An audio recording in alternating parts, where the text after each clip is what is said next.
Hey there, I'm Sully, and welcome to the Gun Club. Alrighty, I know I mentioned that we'd be talking about Miss Hannah tonight, and we're definitely going to get into that. However, in addition to Miss Hannah, we actually have a lovely young lady joining us today. She and I have talked back and forth several times. You may recognize her. She does a lot of YouTube stuff on her own. We'll let her talk about her channel. But in addition to that, she actually went out and started her journey into the 2A family yesterday, and she was so excited about it. And I figure that's something that we all need to hear about, where we started, where we began, where we come from, and how we got in the mess we're in today. So, Jess, without any further ado, welcome aboard the Gun Club. Thank you for having me. Oh, glad to have you here. So, you had fun yesterday, I take it. I had a great time.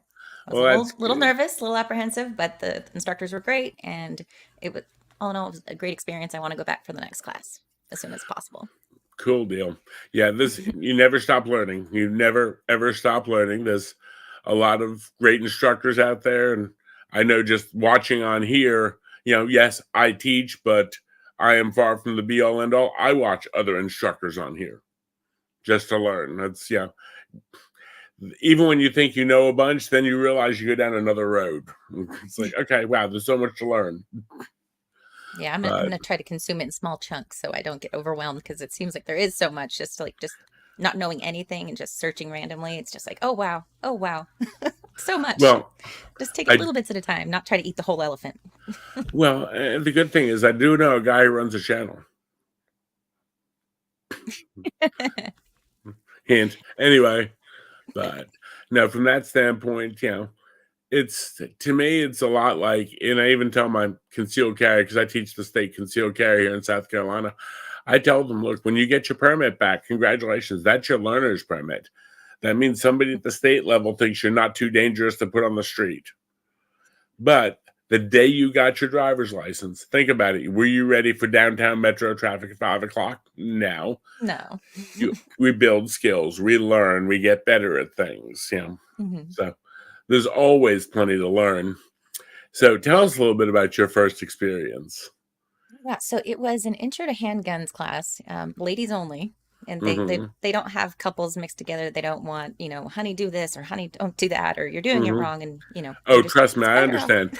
And I've actually told people that, there's a few things that spouses or significant others should not do. Shouldn't teach you how to drive. Shouldn't teach you how to shoot. There's a few things that, it doesn't work well if you want the relationship to survive. Just go with that. Oh gosh. So it was an intro to handguns, and I've never actually shot a fire. Well, I think I shot maybe a 22 when I was about 8 at my uncle's house in the desert one time, but I don't think that counts. So as an adult, I'm nearly 40. It's my first time shooting an actual handgun. And there was a time as a police dispatcher, ironically, where I was working with cops, and everyone had their guns and they were fine in their place, but I was scared to hold a gun. I didn't want anything to do with it. Right. And that may be my culture as a Californian, right? Typically.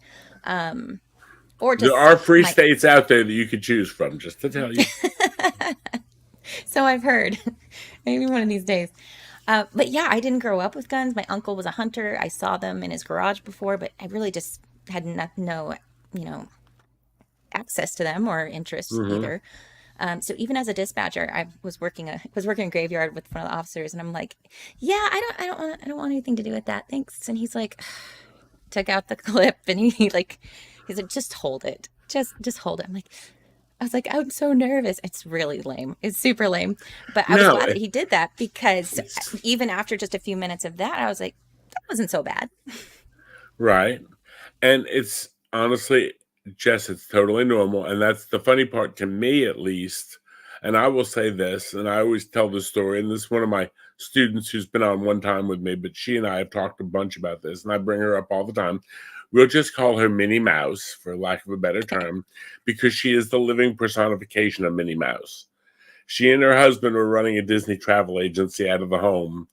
He did IT work for my business, for my full-time company, and I've known him from when he was working EMS. And we all go out to dinner one night, and we're all sitting there over the big sushi bar. and we're having a wonderful dinner. We basically order a pile of everything. They put it in the middle of the table, and we pick and choose and try different things. It's fun. And I said, okay, I'm not too concerned about you. If bad guy grabs you, drags you off in the woods, he'll bring you back because you whine too much. But Ah. he works downtown in the city for a legal office, and sometimes when they're prepping for something, works later than usual, leaving there 7, 8 o'clock at night. Mhm.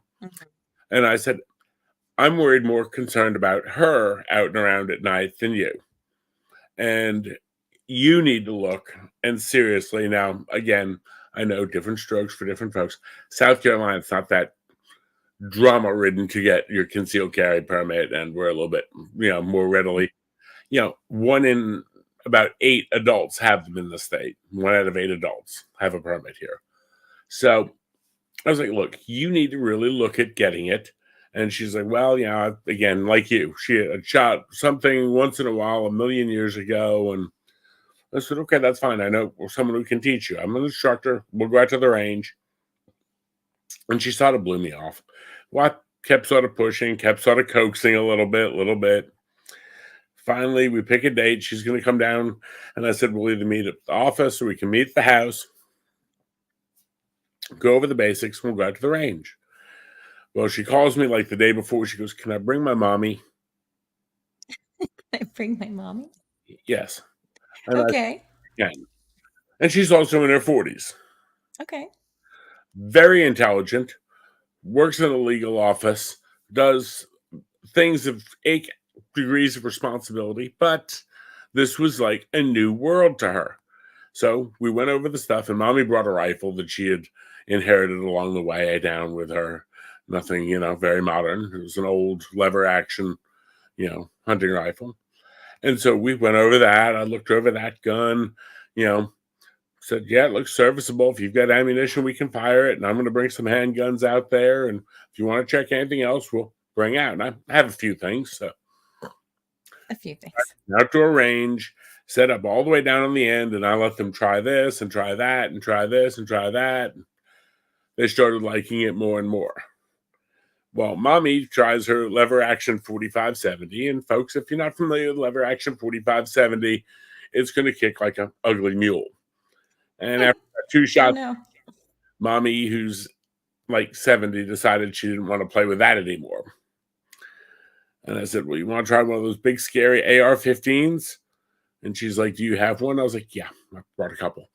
So AR-15, and mom tried it, and she tried it, and they tried some handguns, and they had a great time. And on the way back, it's like, when are we doing that again? And I'm like, okay, I've created a monster. Since that time, mommy has gone out and purchased her first handgun. And mommy goes to the range with me somewhat readily.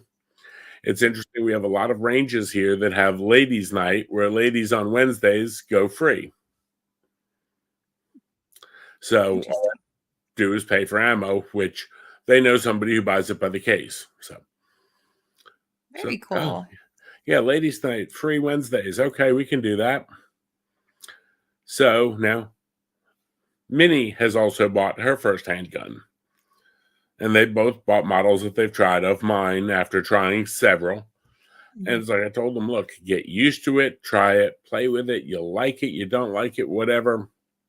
If you don't like that one, fine, I'll bring a different one next time. I got a text earlier tonight. What are you doing tomorrow night? Nothing much. Why? Want to play? And I said, with pew-pews? Question mark? Uh-huh. So, yeah, guess who wants to go to the range tomorrow? I've now got Minnie calling me to go to the range. Minnie got the bug, huh? Minnie's got the bug. But in the world we live in today, and again, neither one of them has gone through getting their permit. They both are just doing basic entry level. Now, Minnie has spent more time at the range than Mama has, but they're both learning. And they both want to learn. They want to be safe. They want to be responsible. And I'm all for it. I think when you talk about the response that you had to the officer with his firearm. Another story. I had a friend of mine here one night. She had come over because of a situation at home, a very violent situation at home. Mm. And she had left the house, oh, dark 100, and drove around and saw the lights on here because I'm nocturnal. And I'm like, look, you need to get law enforcement involved. You need to report this. Enough's enough, you know. And so the law enforcement came out. We got talking. And this is when I worked for the county. And the lieutenant on with law enforcement's doing the report and everything. He reaches down, he hands me the keys to his car, and he says, go check my driver's side door in the pocket. Check out what's in there. Bring it in. I said, okay. So I go outside, and sure enough, there's a gun in there. And I go out, and I get it, and clear it, and come walking in with it, and we're talking about it like nothing, and she's like, you let him do that? And he's like, do you know how many 100 hours of this he teaches? He's one of the tactical medics with us. Trust me, I know him around guns. We're fine with it.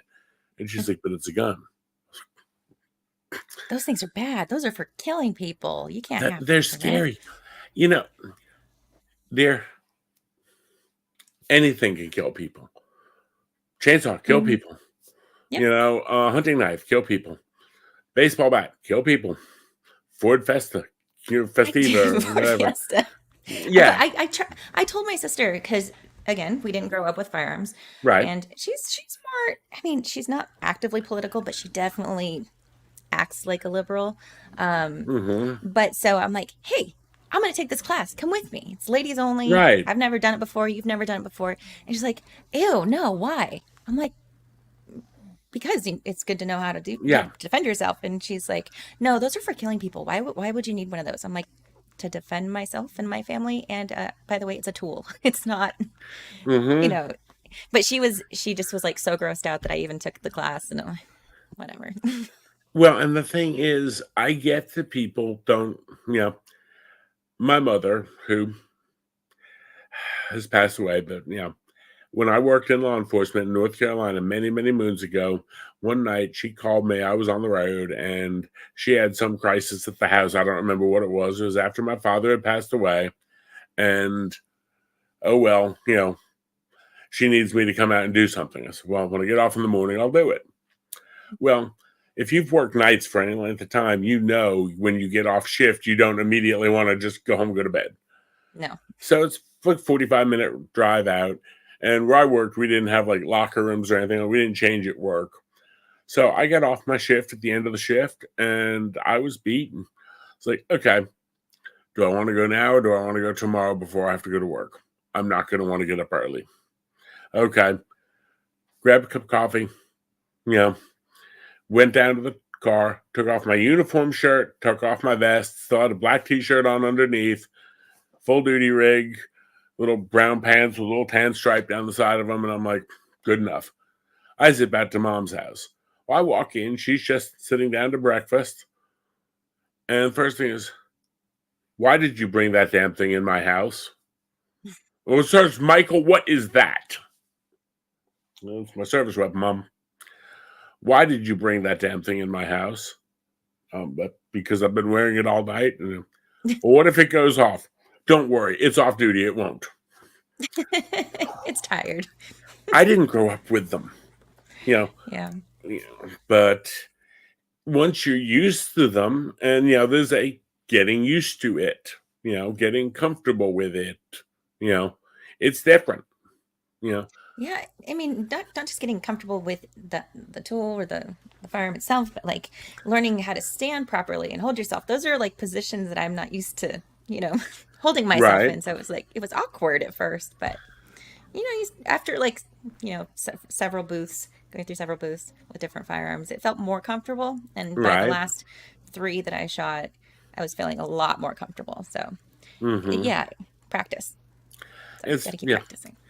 It's like driving a car the first time you did it. You're out in a parking lot and you're just trying to miss all the lampposts on a Sunday morning and there's no one in there. And now it's like, okay. And I kid with Minnie. I was like, yeah, you're running late to work. And I know you've got a cup of coffee in one hand, a sausage biscuit in the other, and you're doing 40 in a 35 putting on your makeup. But you're used to it. You've developed a skill set. And that's where, you know, practice comes in. And, I'm all about people learning 100%. User has been banned for naughty words. Oh, Hey, not naughty user. words. And again, around here, we don't necessarily have Rumble. Yeah, and Minnie just sent me over on the Rumble channel on mine. And we're going to a gun show. There's actually a gun show coming up a couple weeks. And she was saying Nice. that that's the next thing she wants to do. She wants to go to a gun show. She's been to 1 outdoor range, 3 indoor ranges.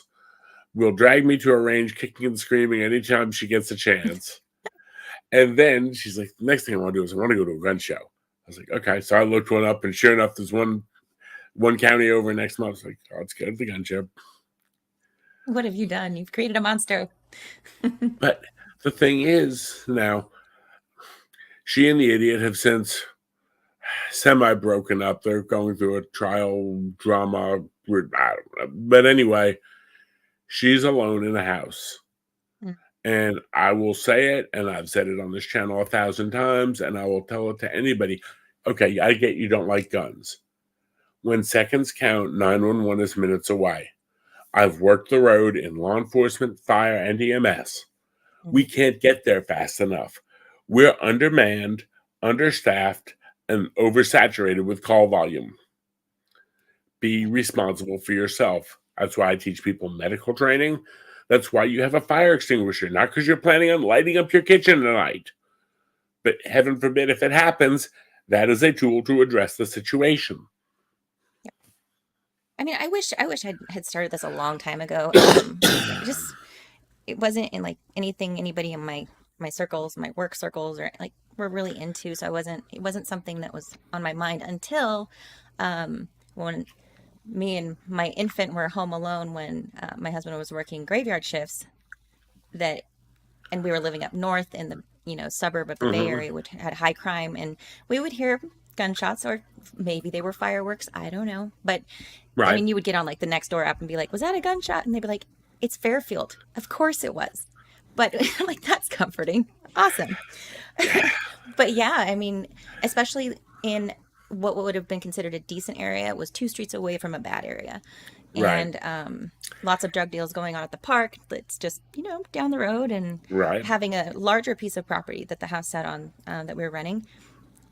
As prevalent as the homeless is in the Northern California area, Right. there could have been people living in the oleander bushes on the back of the property, and I wouldn't have never known.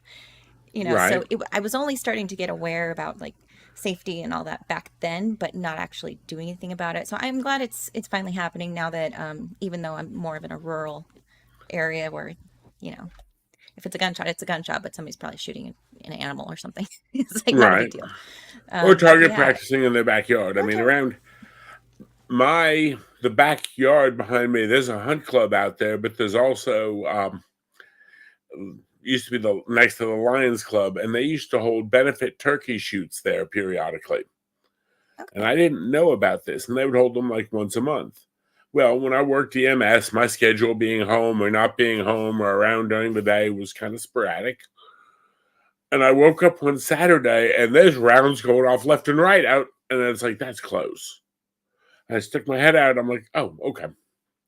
Never They're all mind. out there shooting, having fun. But around here, I mean, my neighbors shoot in their backyard all the time. We've always had hunts club. But it's once you get used to it, it's not that big a deal. But Yeah, I don't even think I had been around a gun firing closely. So the range Right. experience was also very new. I have decent ear protection and all that, Mhm. which filtered it out. It kind of sounded to me as a newbie, kind of sound like a firework going off, because it wasn't just the boom, it's kind of the Right. cascading sound that happens after. I was like, oh, Right. that's neat. That's different. Yeah, it's sort of the concussion, especially if you're at an indoor range. It's like, whoa, wait a minute. Yeah. But yeah, it's like we started with me loading magazines and loading the gun and letting Minnie shoot it. And now it's like, okay, your turn on the lane. And she's loading her mags. I go load mine. Okay, your turn on the lane. We swap back and forth, but I can bring her for free with me. And I'm a member like 2 or 3 places where I know the owners and ranges that I've taught at. So, but now I wish you had mentioned this interest to me back pre-Matsuri. And I'll tell you why. And you might kick yourself for this one. You ready? No doubt I will. Go for it. Okay. Aussie did his 24-hour stream for Matsuri like a month before. I was in the chat and I told him, if your ass makes it to Texas, I will find a place that we can take you to play with automatic weapons. So you're the one that took him? No, I'm not. Mighty took him. Okay. But the I heard funny that he part, went, but I wasn't sure who. well, I was going to, but then Mighty got there before I did. Aussie got there like really early. And then Vices got there, but I've been talking to him back and forth, and I told him, I said, dude, well, because I'm an instructor with 2 or 3 national organizations, I looked up and I told him, I said, look, I don't know what ID or qualifications or you require or anything else. You can look me up through our database. I'm an instructor. I'm TAC medic, everything else. And, he's coming first time in America. I want to take him out in Texas to an automatic weapons range and cut loose. And they're like, we'll roll out the red carpet for you. And I'm like, can we film it? And they're like, yes. And I was going to film it for both of our channels, Funny Games. Him for his Coming to America video and me for, hey, let's do gun stuff. I wanted to get the video of his first reaction, not only first guns, but everything else. Because he was talking about going through the gun store. And I'm thinking, I could have done that for you, bro. Could have done that for you, Hayden. I tried. Oh, man. But could have, would have, should have. And the funny thing was, hell, we hung out a few times. I've got my little kangaroo here. It sits up, but I told him, I said, oh, yeah. And I saw you at Matsuri. But it was like, back and forth. I was like, heck, anybody. And I even told a couple of other people, I said, let me know. Because I can talk to the ranges down there. And because they can look in the national database and see, that I'm an instructor through different entities, they're like, oh, yeah, we're not even going to make them go through the safety brief. You do it with them whenever you want. Good. Yeah. You can bring them out, again, we're putting them out with someone we know is a qualified instructor on the range. I'm like, yeah, I'm good with that. We'll have fun. Because I enjoy taking new people out. Like I said, I teach a lot. I'd rather go out and play with new people as much as anyone. It's fun. Get that sparkle in their eye still. Well, it's sort of like where you went through the, oh my God, it's going to make a bang to, hey, this bang was kind of fun. Yeah, it was a little shocking at first. Oh, yeah. But then it was nice. And then it was like, you mean this, you do this again? Yeah. Oh, trust me. Like tomorrow? Yeah. Well, I get texts all the time. But, people need to know to be responsible with it. They learn the 4 rules. I'm sure you heard 4 rules. I did. I'm sure you can probably regurgitate them in your sleep. And I even made a comment about Alec Baldwin, and the instructor's like, well, there's a lot around that one. He's just like, well, now I'm just reading through these. It just reminds me. So I've thrown some rocks at him over the last several months. I've thrown a lot of rocks at him over the last several months, and I've gotten a lot of, I won't say hate for it. I've gotten some feedback from some people about my Alec Baldwin's comments.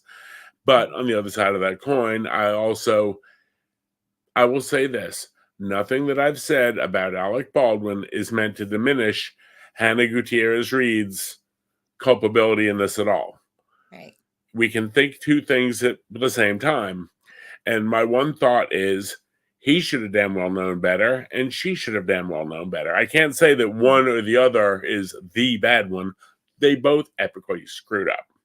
Yeah. But then again, when you look at accidents, and I'm talking any kind of accident, we talk about a Swiss cheese model. Okay, the door flying off a Boeing plane. Somebody didn't put the screws in, but somebody didn't catch they didn't put the screws in. Major catastrophes don't have one issue. The plane crash of Avianca Flight 052. Yeah, I'm into all kinds of aviation stuff. Nice. The pilot didn't speak English properly, the captain. Oh, no. Yes, and English is the standard aviation language in every country except Russia. They were going from Columbia to New York. Well, the co-pilot said that they were short on fuel, low on fuel. Mm-hmm. However, the term is emergency. He never declared an emergency. Until you declare an emergency, I'm low on fuel does not mean we're going to fall out of the sky out of fuel. Avianca Flight 052 crashed on Cove Neck, Long Island, and ran out of fuel. I worked it. But anyway, that's when I was growing up in New York. But so we go back and we say, okay, well, A, they were put in holding patterns too long. B, Kennedy was way overtaxed because of storms. C, they should have diverted earlier. They didn't use the word emergency, so they were put in holding patterns and fell out of the sky. And so the Swiss cheese model. Okay. Yes. All those mistakes had to line up just right for the mistake to get through.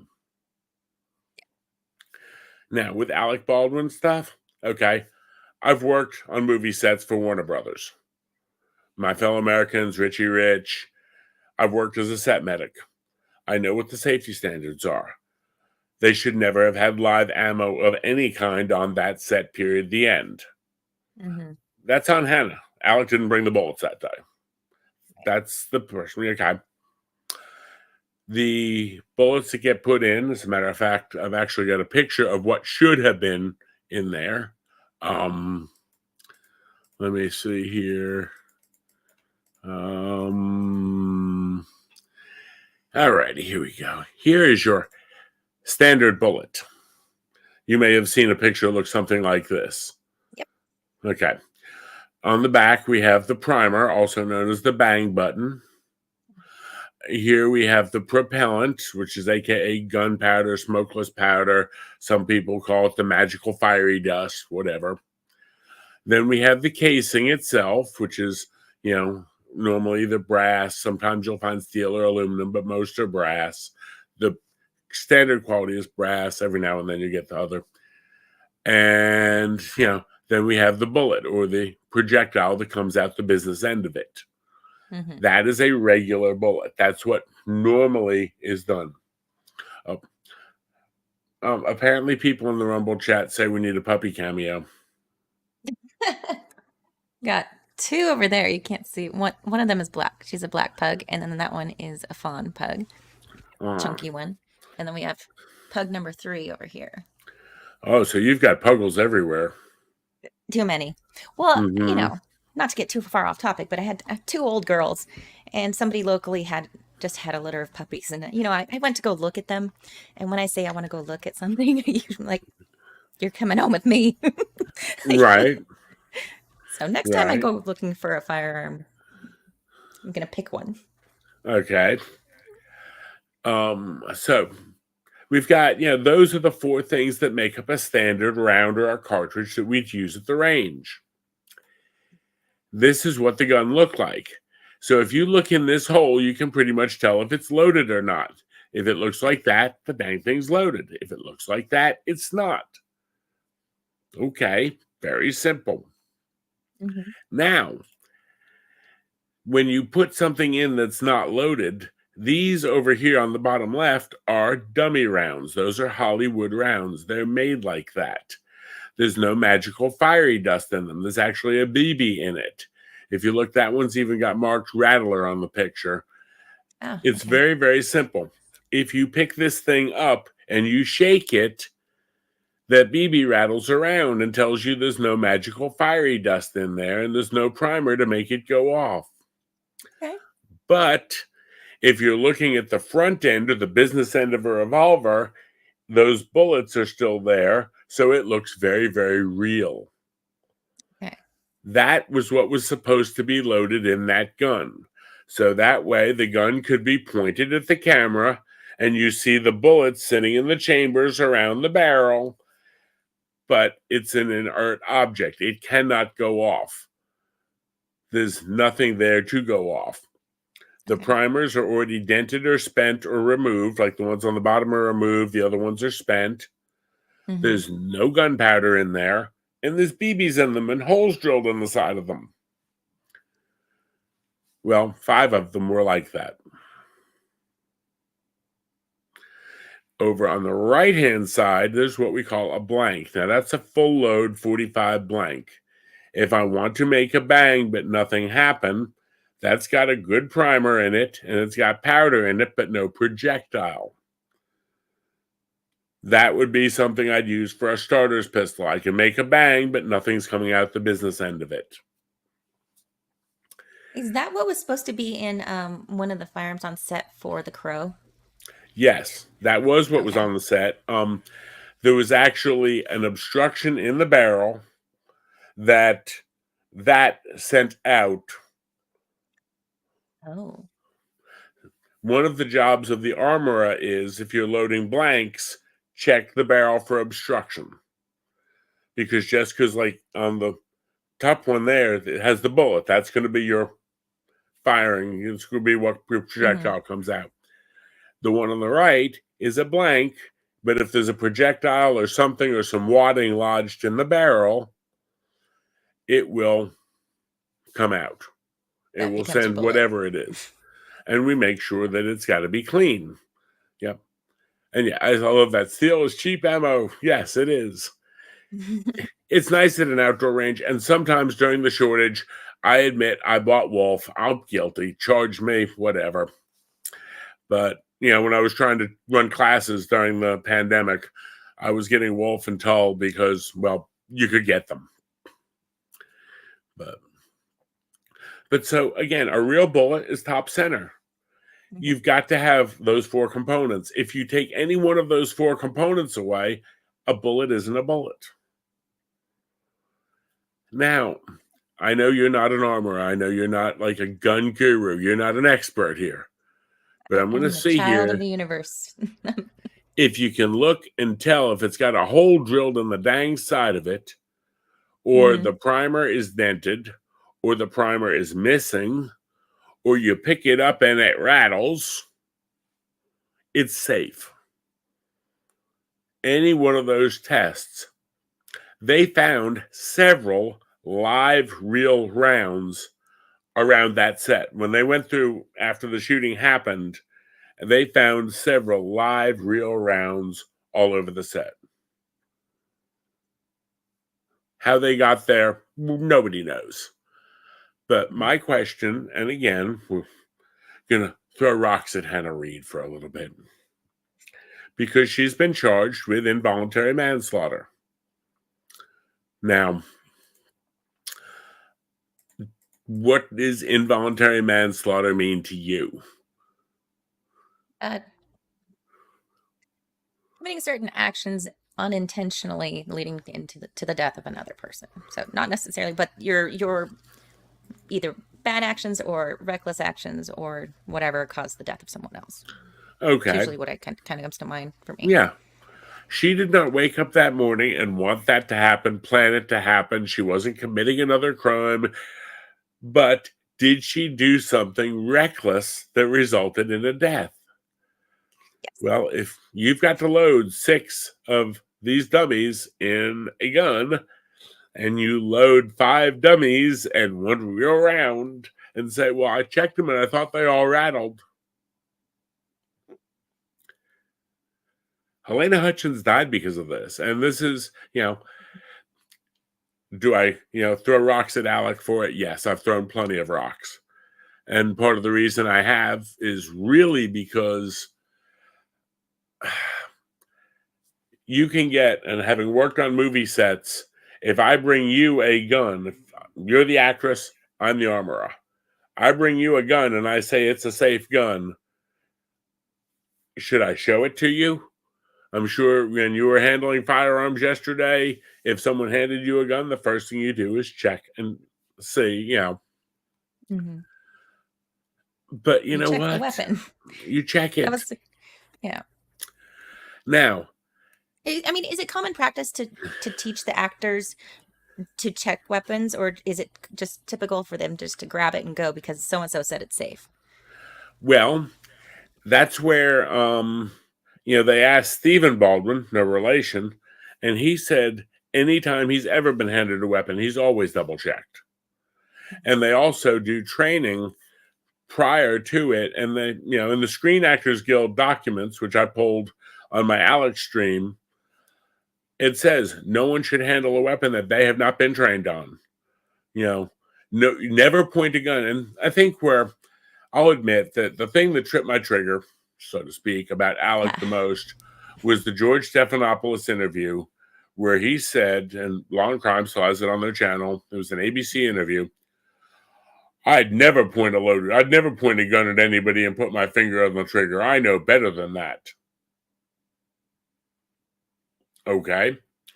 Well, you put your finger on the trigger. No, I didn't. It just went off. No, it didn't. And they tested that gun. The right? FBI lab took it, tested it. It worked fine. They then loaded it up with live rounds and beat it to try to make it go off. Yes, that's right. The FBI sat around their lab beating it all day. Anyway, we're not going there right now. They could not make it go off. They hit it with their hammer to the point they damaged the gun. Oh. And it did not fire. So, it comes back from that lab. But he totally never pulled the trigger. He wouldn't even point it at somebody with his finger on the trigger. Right. He'd never have put his finger on the trigger. He knows better than that. Never, ever. Right. And that was, I have been on, fortunately, I've not had someone accidentally get shot, but I've been on firearms ranges where people make mistakes. And instructors know we're going to correct them, we'll gently correct them, coach them. Unless you're literally turning around, waving a gun in my face, I'm not even going to raise my voice. I know it's nervous, it's anxiety, it's scared. You flagged somebody, didn't you? No. Jumping back to something that happened in the class. So I don't think I told you the demographic of the class. There was 10 of us. 2 elderly ladies, one in her 70s, another 82 years old. She didn't like being told that she couldn't talk through the session, so she just up and left. But remained 70-something Latino woman and her 50-some-year-old daughter. Very bizarre. And then we had a couple maybe late 20s, a couple early 30s, and then maybe a 40 plus or something like that, around that. I was the only white person there in the class. Okay. Not a problem, but just demographic wise, right? Giving you the lay of the land. So Hispanic grandma and her daughter insisted on bringing her purse into the range, and the trainer's like, "You're not going to be able to, do the dry practice properly with holding onto your bag." It was just bizarre thing after bizarre thing. Same woman also was talking about legally, you can't just shoot somebody that's coming to harm you. You have to, what she was told, you have to shoot at the ceiling first, and then you can shoot them. Well, have you ever heard that one? Actually, I have heard that one, and the really scary part is guess who said that? Former law enforcement or law enforcement? Even better. Oh no. Brandon said that. Herrera? No, not AK. What Brandon? What Brandon? Brandon in DC. Let's go, Brandon. Okay. He said that he told you. I told Jill, if someone's breaking into the house, you just get that 12-gauge shotgun, you fire around in the air, and they'll take off a running. That's where she heard it. Just shoot him in the leg. He said that, yeah. And oh, Lord. I'm just going to say that I have a few things to say about Joe Biden's knowledge of guns. I have a lot of things to say about Joe Biden's knowledge of guns. I'm sure you do. Oh, yeah. How about this one? Let's see. You worked with a 9mm yesterday, right? I did. 22 caliber bullet will rise an alarm. A 9mm bullet blows the lung out of the body. Okay, so these old birds, they're getting it from Biden because another one was asking hollow points versus the other. Which one isn't going to leave the body? Because, obviously one type does not leave the body, and it is less risk for, the background, right. The surroundings behind you. And he's like, ma'am, no, everything has the potential to leave the body. Right. And he's like, hollow who told you point that? Is less likely, but She said it was a former CHP officer that told her that one. So it's like, Okay. Right. yeah, we had No, I some always tell interesting my questions. students that, the round nose like this are great for punching through paper, but they punch through a lot of things. When I'm using something as self-defense round, I care enough to send the very best. I want something that's going to open up and give them every last kilonewton of energy that I can to them personally. Yes, Because I don't want something going through them and looking for a station wagon load of nuns going down the street. definitely not. Now, then again, I have some other ammunition that I can use in case somebody is hiding behind the refrigerator. And I My. can get even bigger if they're hiding behind the neighbor's refrigerator. But anyway, that's beside the point. But yeah, Okay. there are some people who are firearm ignorant, and unfortunately, they talk a lot. Mm-hmm. Who in God's name needs a weapon with 100 rounds in a chamber? Oh, it hurts. One round, one chamber, So all I can say to, Brandon's version of firearms.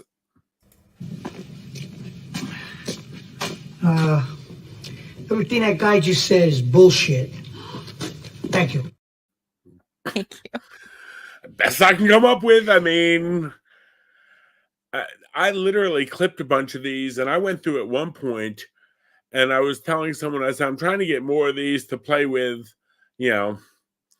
and, have on here. And it's like, wow. They're endless.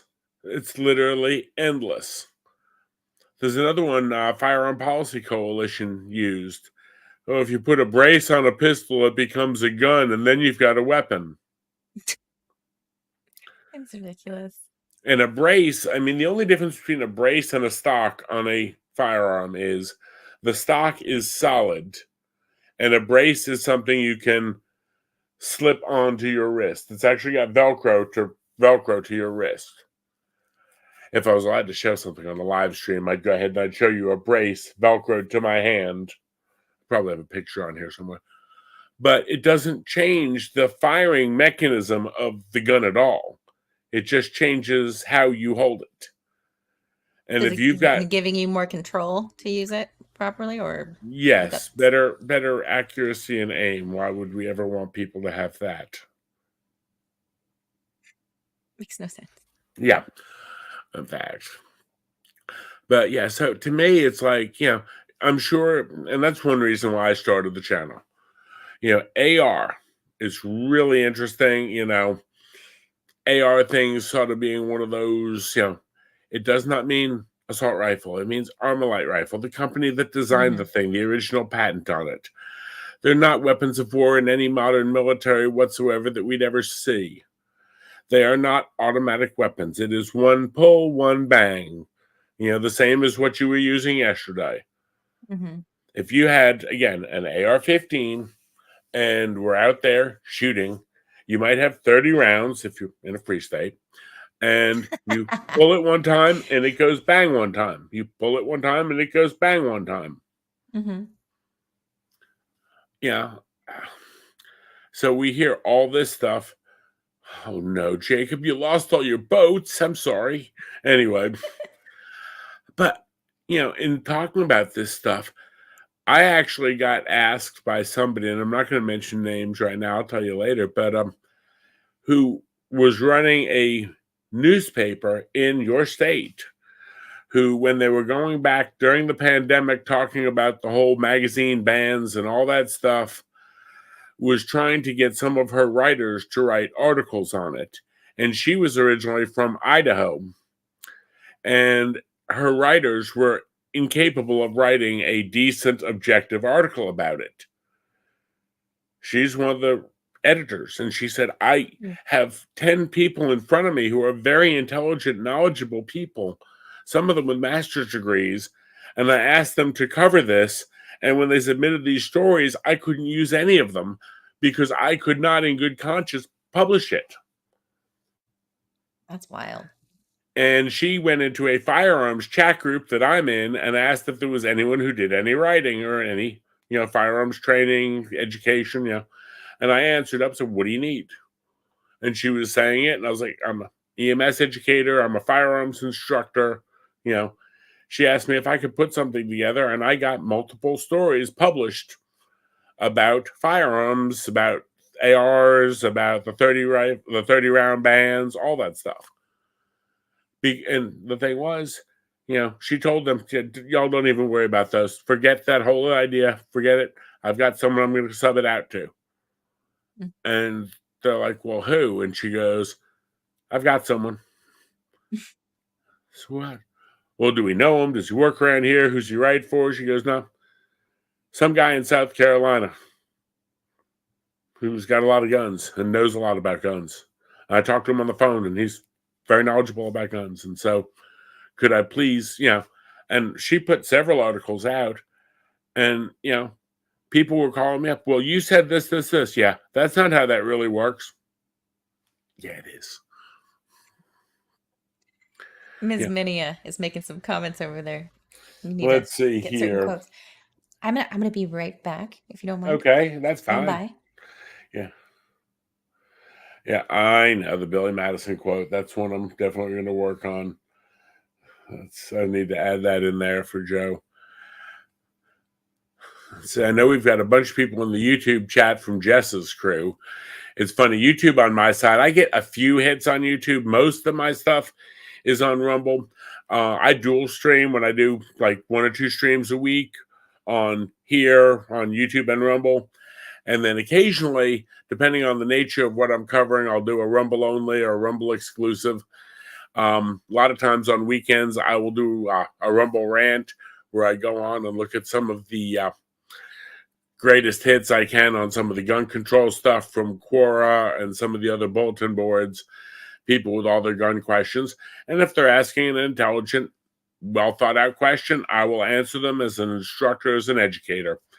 And if they're asking something completely stupid, I will answer with equal stupidity and probably a little sarcastic snarkiness that's liquor fueled. So yeah, those streams are kind of fun. They're sort of everyone's palate cleanser after the week.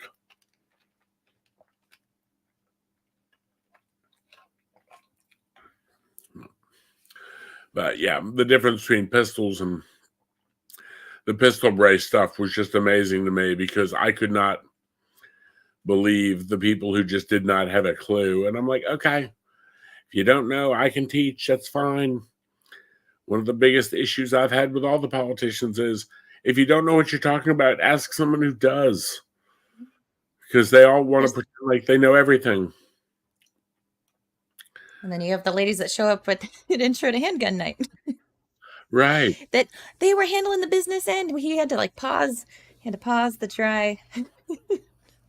Mm-hmm. Try practice. And he's like, let me show you a video. Okay. Not a video, 2 pictures. Some guy came in here, thought he knew everything, handled the business end, he shot his hand. And look at the other side, the exit. It's like, oh yeah, we don't want to do that. And then we had a couple ladies just willy-nilly, and they're like, no, okay, pause. So the class was only supposed to be 4 hours, and ended up being almost 5. Right. It was a lot. But, you know, I think, you know, from my side, you know, more power to you to learn something, you know. Yeah.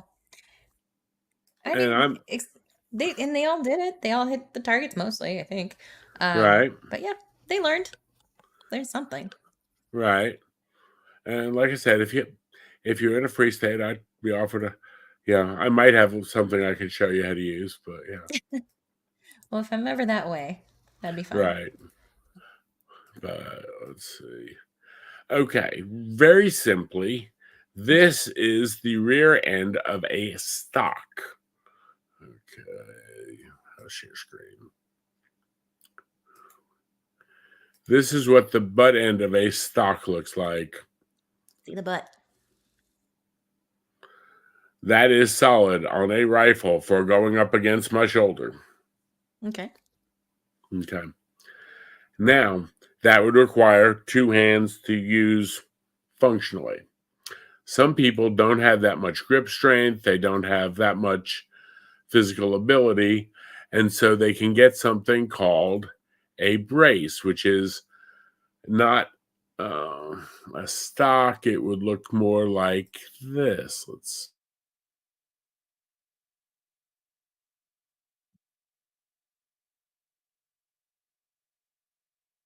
Uh-oh. I think we froze over there. User, hey, if the Velcro is what makes it a weapon, then just cut the Velcro off. There you go.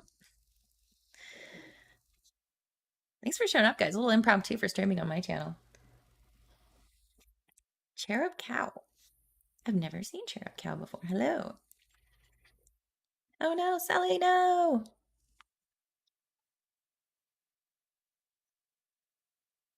Ah, StreamYard glitch. Yeah, ruh-roh.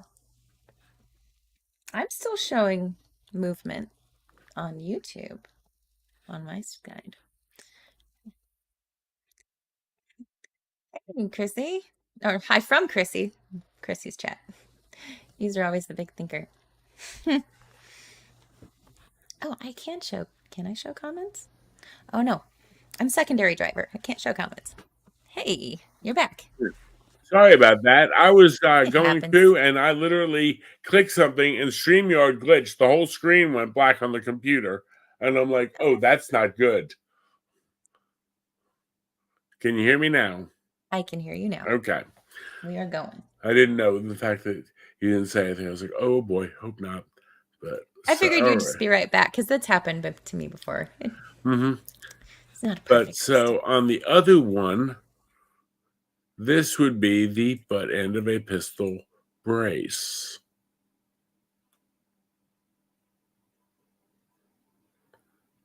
And that helps those that don't have the grip strength and don't have the what else? What other? A lot of it is grip strength or dexterity or just hand as a whole, because you can take, let's see, pull this one, present, share screen. Here is that is a brace in action. Oh, okay. Now, if you only had one hand or you didn't have a lot of grip strength, you could fire a rifle or a larger firearm with that, and it helps stabilize it. Now, stabilization is bad. Why? What is the argument? Well, the argument is that some people, even though if you put two of them next to each other, that one is shorter than the other one, their argument was the people were putting that up against their shoulder and using the brace as a stock. Now, I'm not going to say you can't use a brace as a stock, but it's not a very good or effective one. Now, the company that made these came out back in 2012 and said, hey, ATF, we're coming up with this thing for one-handed people or people with weak ability to be able to. They submitted prototypes. The ATF said, yeah, sure, fine. In 2014, the ATF said, okay, yeah, whatever. In 2015, they said, well, if you use it as a stock, then it's a stock, but if you use it as a brace, it's not. The question is, if it's a stock, then the smaller firearm becomes a rifle with a short barrel. So far, so good? Mm-hmm. Rifles have to have a barrel over 16 inches. Or they're short-barreled rifles, which you're allowed to have, you just have to pay extra taxes on. Okay. Yeah. Because that's... okay, never mind. That's just stupid. It's an extra background check and extra taxes. More money. Yes, money. And this all came to be when people originally had rifles, but they said, oh, if you're going to cut it down, same as a sawed-off shotgun. Oh, it's a sawed-off shotgun. If it's under 18 inches on a shotgun, it's a sawed-off shotgun. So then you have to have a special permit for it. So... Is any other special training required, or hours, or certifications? Just you got to pay a little more money. pay a little more money, and go through a lot more paperwork. If, Good grief. okay, you and I were talking before we went live, and again, because we're in the YouTube world, I can speak with my hands as much as I can. At some point, we may just have to shut the YouTube streams off and go on to Rumble because they love freedom, and then we could actually show and tell with toys. But if you have a 16.5-inch barrel, you've got a rifle. Mm-hmm. If you've got a 15.5-inch barrel, it's a short barreled rifle if that's a stock. But if you have your 9mm, that's that big, that's a pistol. The argument was always, if that's not a stock, then that's not a rifle, it's a pistol.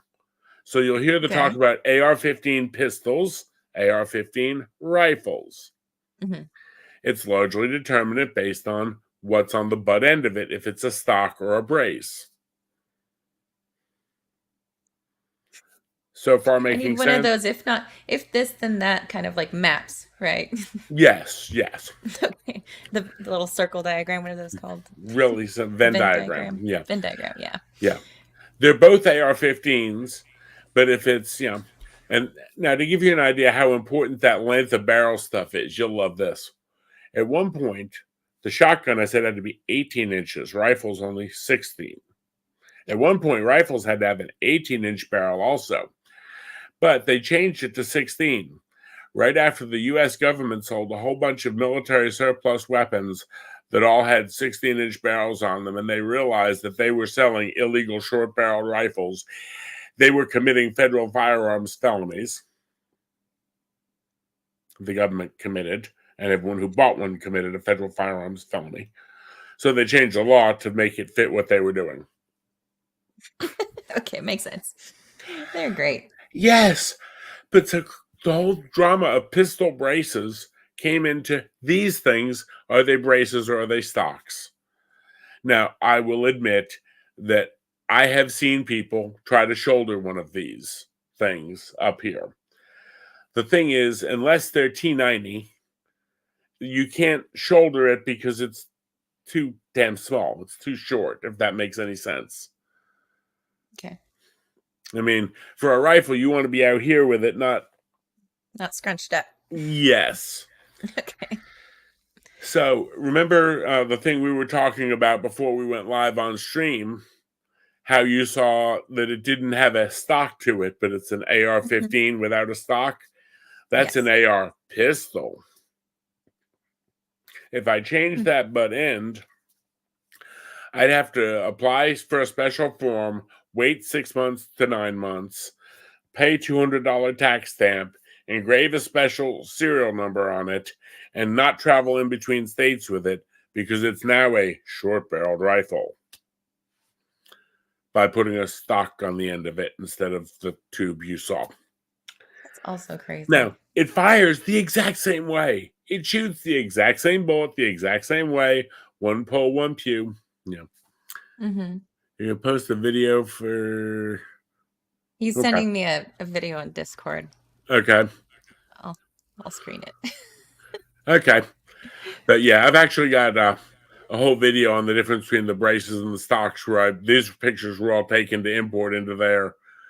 Because it's like, we've gone through 12 years of them trying to decide. The ATF saying, yes, they're okay. No, they're not. No, they're not okay. Yes, they are.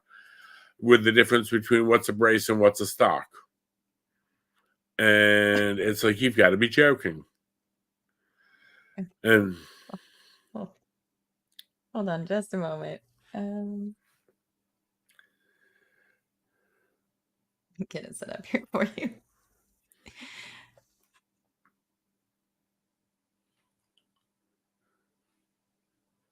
It's safe for YouTube, right, user? Okay, I skimmed through it. Okay. 1 sec. I trust you.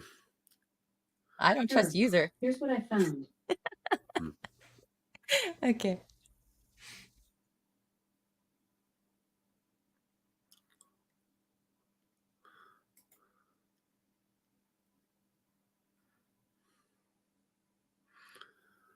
Ooh, this is gonna hurt. Oh, no. Ooh, this is painful. Oh, this is painful. Oh, no. Oh no. I was going to say, fortunately for him, it doesn't have much kickback to it because he's basically keeping it out there with his hand. And I mean, heck, I mean, we've got. Trying to see. I had some range videos on here, but I mean, to me, the whole thing was always, what are we doing? You know, they're worried about braces versus stocks and this and that and the other. And I will say that I know of 2, maybe 3 of the major shootings that have involved a pistol brace.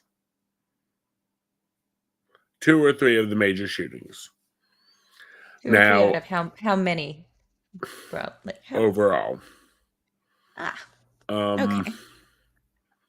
Yeah, why is no one stopping him? Usually I'd love to know. I think it's honestly, he's just unlucky.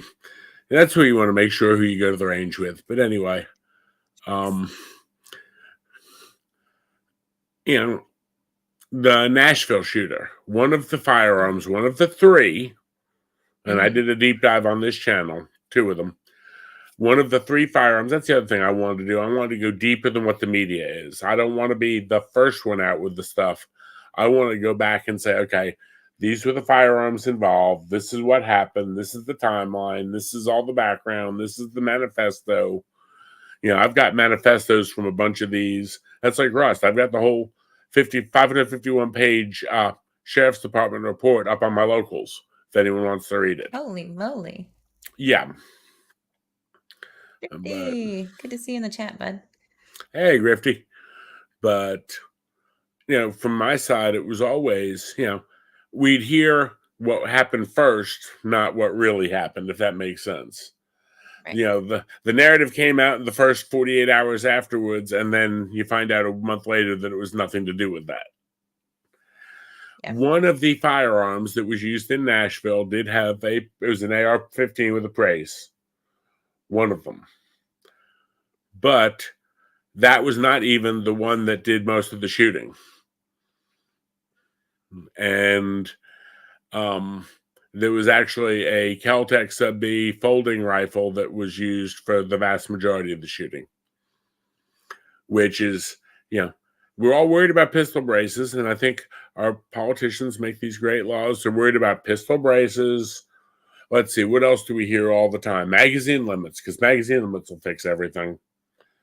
I'm just going to say, you fired a firearm yesterday. If you were in a hurry trying to drop a mag and throw a new one in, a second? Yeah, I mean, if you're experienced it.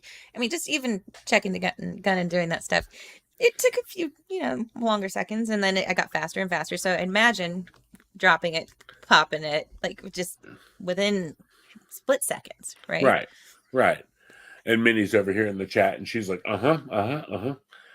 Because, I mean, we practice at the range, practicing, okay, fire it till it locks open and it runs dry, drop, load. With any practice, if it has 10 rounds in there, 15 rounds in there, 13 rounds in there, 27 rounds in there, is it going to really make a difference? No. But, that's like, now you're allowed to buy ammo in California, at least for a little while. Got a background check effective yesterday at 6 p.m. What? There was a stay on that that law or bill or whichever that said you had to have a background check for ammunition in California. They put a stay on it? They reenacted it. They took it up to the something circuit, 6th circuit. Ninth circuit en banc panel, probably.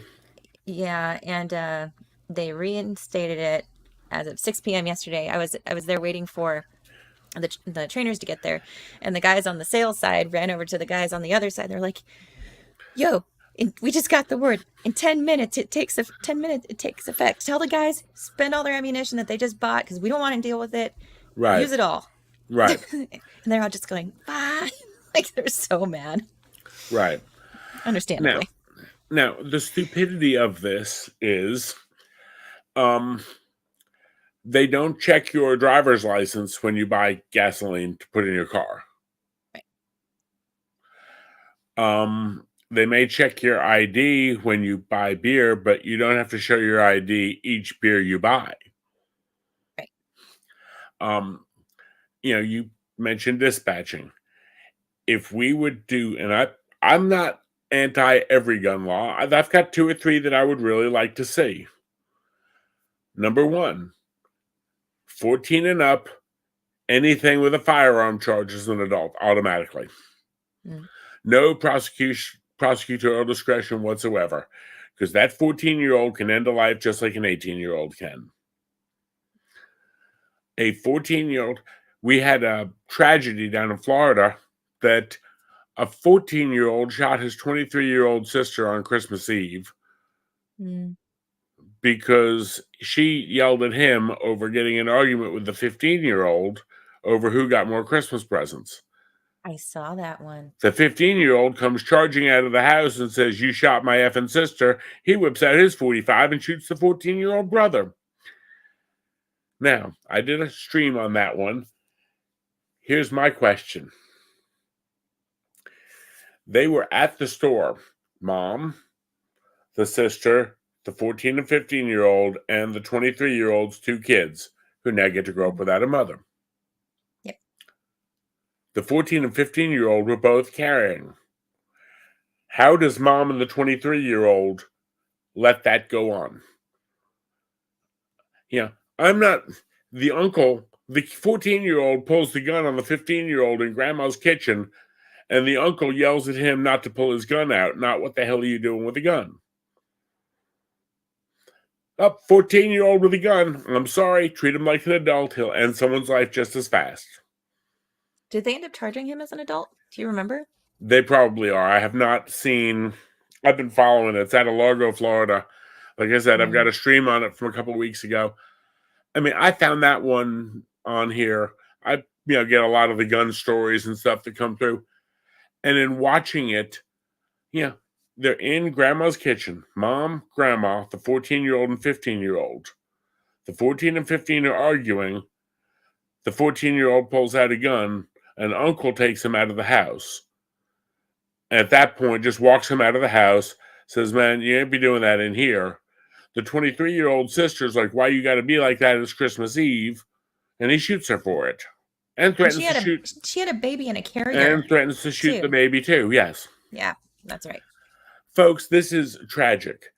But we had a 14-year-old who clearly ran the house. 14 and 15-year-olds clearly ran the house. Yep. Do you know the first time the 14-year-old was arrested with a gun was when he was 12? I believe it. He was probably running the house back then too. Right. So my thing is, if law enforcement in the juvenile justice system can't do anything, I'll deal with the joyriding in the cars or the shoplifting or whatever, boys being boys. But when they start playing with loaded guns, we need to address it more aggressively. That's number 1. How about this one? Again, you work the comm center. If we increase the penalties for this stuff with serial numbers obliterated, I'm not talking ghost guns with no serial number. Right. I'm talking if you've got a gun in your possession with it obliterated, we automatically assume it's a crime gun. We automatically up the ante. Because it is. Right. But here's the thing. If we made it to the point that these people didn't dare get caught with those things, they might think twice about it. Yeah. We've seen it, and I've seen it here in the world with, firearm related stuff that, oh, well, they got charged this, and we're going to just roll the other charges in or drop the other charges in, like the gun charges. So if they're going to go rob the convenience store, they're not worried about the stolen gun they're carrying because they really don't care. If that makes any sense. Hey, Rosalind, I put the link to the article for that story in the chat. Wow, you're really on top of it today. I'm a little rusty, but I can copy and paste like nobody's business. There you go. Hey, at least you didn't kill StreamYard. I thought I did that, but I was like, oh hell, it died. But to me, we watch this stuff with the guns, ghost guns. Yeah, they're popping up here and there. But on the other side of that coin, you can make a gun out of almost anything. Trust me, I can do that. And I love that right there. Yeah, user. We used to have rifle clubs in high schools. I don't think we have a gun problem. No. Okay. My junior high school, my middle school, had a rifle range in the basement. We went in the door carrying rifles in long bags. Or I didn't. My mother wouldn't let me do it at the time. Little does she know now. But anyway. But the thing is, they had to bring them straight to either the PE office or to the rifle range coach, who was my homeroom teacher. Mm-hmm. And he had a locking metal cabinet, not a gun safe, just a simple metal cabinet in his office. And if you brought the guns there, he'd store them. And on his lunch or whatever, he'd carry them all downstairs. Not a problem. That was normal in middle school. 7th, 8th, 9th grade. Yeah, meth heads can make real easy guns. But, we're worried about ghost guns and pistol braces and ammo buying. Ammo doesn't have serial numbers on it. Really, it's almost impossible to tell. And, I was really happy that, they got rid of it out there, but we also knew it would happen. It would keep fighting. You realize there's 27 states in the country. You don't even need a permit to carry concealed. Yeah, I was asking about the CCW in California. It went up to 16 hours of training to get that, and then paperwork and money and time. All the things. Okay. You ready? South Carolina is 8. We recommend 4 additional if you don't have background. And that's, again, a we personal recommend. We recommend, if you don't have a background, do a Guns 101, because otherwise you're so overwhelmed in an 8-hour class. I want you to focus on the legals in the 8-hour class, not how do I load this damn thing. I just pulled up the article that I shared today on Twitter. The Ninth Circuit Court of Appeals upheld California's ammunition background check, allowing it to go back into effect during the state's appeal process. California Attorney General expressed approval of the decision, stating, quote, California's life-saving ammunition laws will remain in effect as we continue to defend them in court. But how on earth does a background... I don't understand. Life-saving ammunition law. Life-saving. It's life-saving. You just slap that on there, and it just is. Yeah. Right? Okay. Yeah. And you see, here's the thing. I'm going to let my asshole fly here for a second. Oh, please. Yeah. You went, say, to Arizona to go shooting. You're not allowed to bring the leftover ammo home with you. I did not know that. You want to order bulk ammo by mail. You're not allowed to in California. It has to go to an FFL. And you have to pick it up. Licensed firearms dealer. You've got to go through a background check the same as to buy the gun. And it costs money. And you pay for it. Do you know that I can sit here right now, between now and the end of this show, and order 1,000 rounds of 9mm to be delivered to my house? And it'll be here probably before the weekend. That's insane. Now, the stupid part is, hypothetically, if I went to California, I'm not saying to do this, I'm not saying I would do this, but if she had bought legally 1 or 2 packs of ammunition that she had to go to the dealer and do all that, she could then have a stash that she brought from out of state and just keep filling up those legal boxes. So that way she didn't have to pay the California tax on all of her extra ammo. Interesting. Yeah. But the thing is, this is going to save it. Now, again, I'm not saying do this, but gun control laws only affect the people who choose to obey them. Criminals don't care about what's legal, obviously. Right. So you I've always been so stoic. can, let's see here, you can, I have an idea. Why don't we put you're not allowed to shoot up schools law in effect? Gun-free zones. Those work, right? Yeah. They put a sticker on the wall. 96% of the time, that's where you're going to have your mass shootings. Because, no good guys with guns are going to have guns. Because Mm-hmm. they saw the sticker. Said, no. Exactly, I'm not gonna do Rosalind. that. Amen. And honestly, that's a really good way to put your retirement funds in there, because if and when like the world goes crazy, some people say, invest in gold and silver, lead and brass, because There you that'll go. be what people really want. You can't eat gold, and you can't eat silver, and you can't kill game with it. But anyway. Yeah, but people that want to take other people's food and all the things will have plenty of the other. You better have your own. Well, you ask Minnie what her plan is for the great apocalypse, and this is even when she still had the husband around. He leans a little bit the way your sister does, and I've been known to abuse him time or 10. But she said if the zombie apocalypse ever hits, that she's coming to hide at my house. There you go. The fortress. And all the talk about it, and go to Sully's. And then she asked if she could bring him. And I started thinking about it and everything else. And she got all pouty with me. And I said, fine. You can bring him. But I'm going to check him in at the door. I've got a red hat he's going to have to wear for the duration of his time in this house.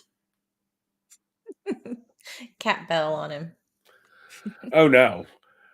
I'm going to make him pledge allegiance to DJT walking in the door. He's got two choices. Either do it, or I put one in his knee and send him out and use him as bait. There you go. What? I figure if all the zombies swarm him, I can hunt over a baited field. You get to make the rules at that point, so more power Yes, to you. I do. But the thing is, okay, you change the speed limit on the road from 60 to 50. I promise you, people aren't going to drive any differently. No, then they go, okay, at least in California, then they go, because it used to be 55, and then it went to 65 a long time ago. It's like, oh, instead of being able to go 65, now I can go 75. Right. It just adjusts, but it will always be. It's a recommendation at best. Sure. And that's where all these gun laws, it's,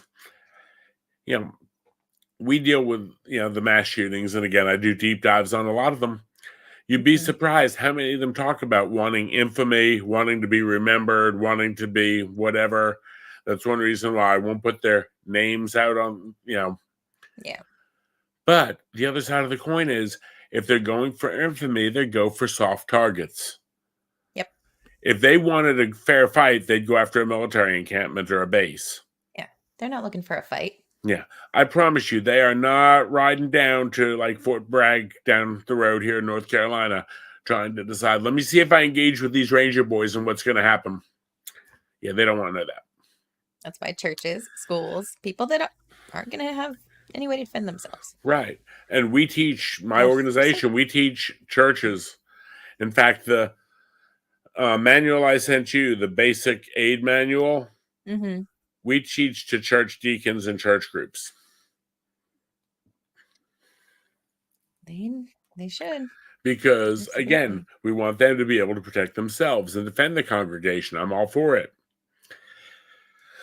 But, I mean, we can make any law in the world, but it doesn't work until people obey it. But again, if we said, okay, let's up the penalties for these kids with guns. Let's up the penalties for stolen guns. Because you know what? I've got guns. I know, shocker. Wow. But, I learned something today. Yeah. You didn't know I had guns. You never would have known. No idea.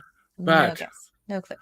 I know that none of mine are on any hot sheets. I know that none of mine have obliterated serial numbers. If we went after the criminals with guns and left the good people alone, it would actually work. You would think. Imagine Seems like it would be common sense. now. How about this one? Imagine if Crime Stoppers said, "Here's the deal. We're going to give out like $250 or $500 gift cards if you call and anonymously report a felon with a firearm, a prohibited possessor, or an underage kid with a firearm. The underage kid is worth $250 gift card. The prohibited possessor is worth $500." Would that really work though? Because I mean, a lot of groups of people, no matter what color the person is, they don't want to snitch, they don't want to rat, and also their criminal activity can also be a bigger payday than snitching out, your buddy for a gift card. I mean, so But again, if it's anonymous snitching, who knows? true. Might have something there. Now I'm going to go one step further, and this is going to be, I promise I'm not racially profiling when I say this. It's just the fact of life. I've worked the road. You announced this program right about the first week of December, last week of November. How many pissed off baby mamas would be buying their kids Christmas?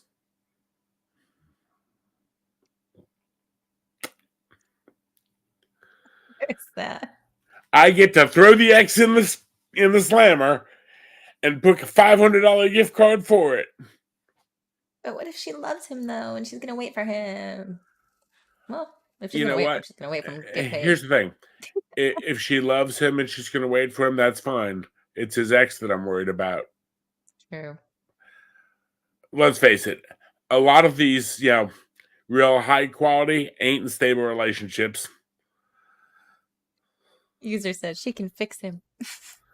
Oh, I know. They always try to. They always can. Yeah. Rosalind, as far as the Crumbly, I did not watch that closely. I have got mixed emotions on that. I've taken a little bit of a hit on the Twitter feed. I have not decided yet. On one side, I will say that I understand the war against the parents and the war against gun owners. Mm-hmm. I, on the other stand, will say this.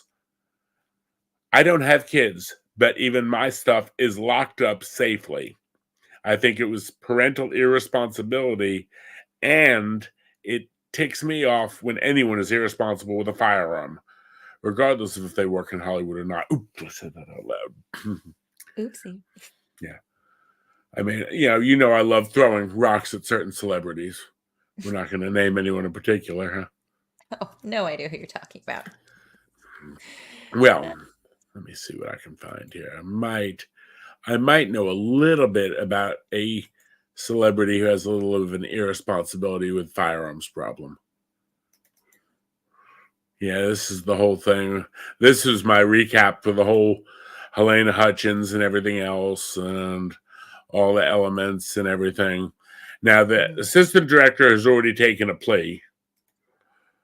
The Hague report, this is the FBI report, and then the Hague report also said it could not have fired without the trigger being pulled. So 2 labs have already said that, right? Mm-hmm. But he knows better than that, and he would never put his finger on the trigger.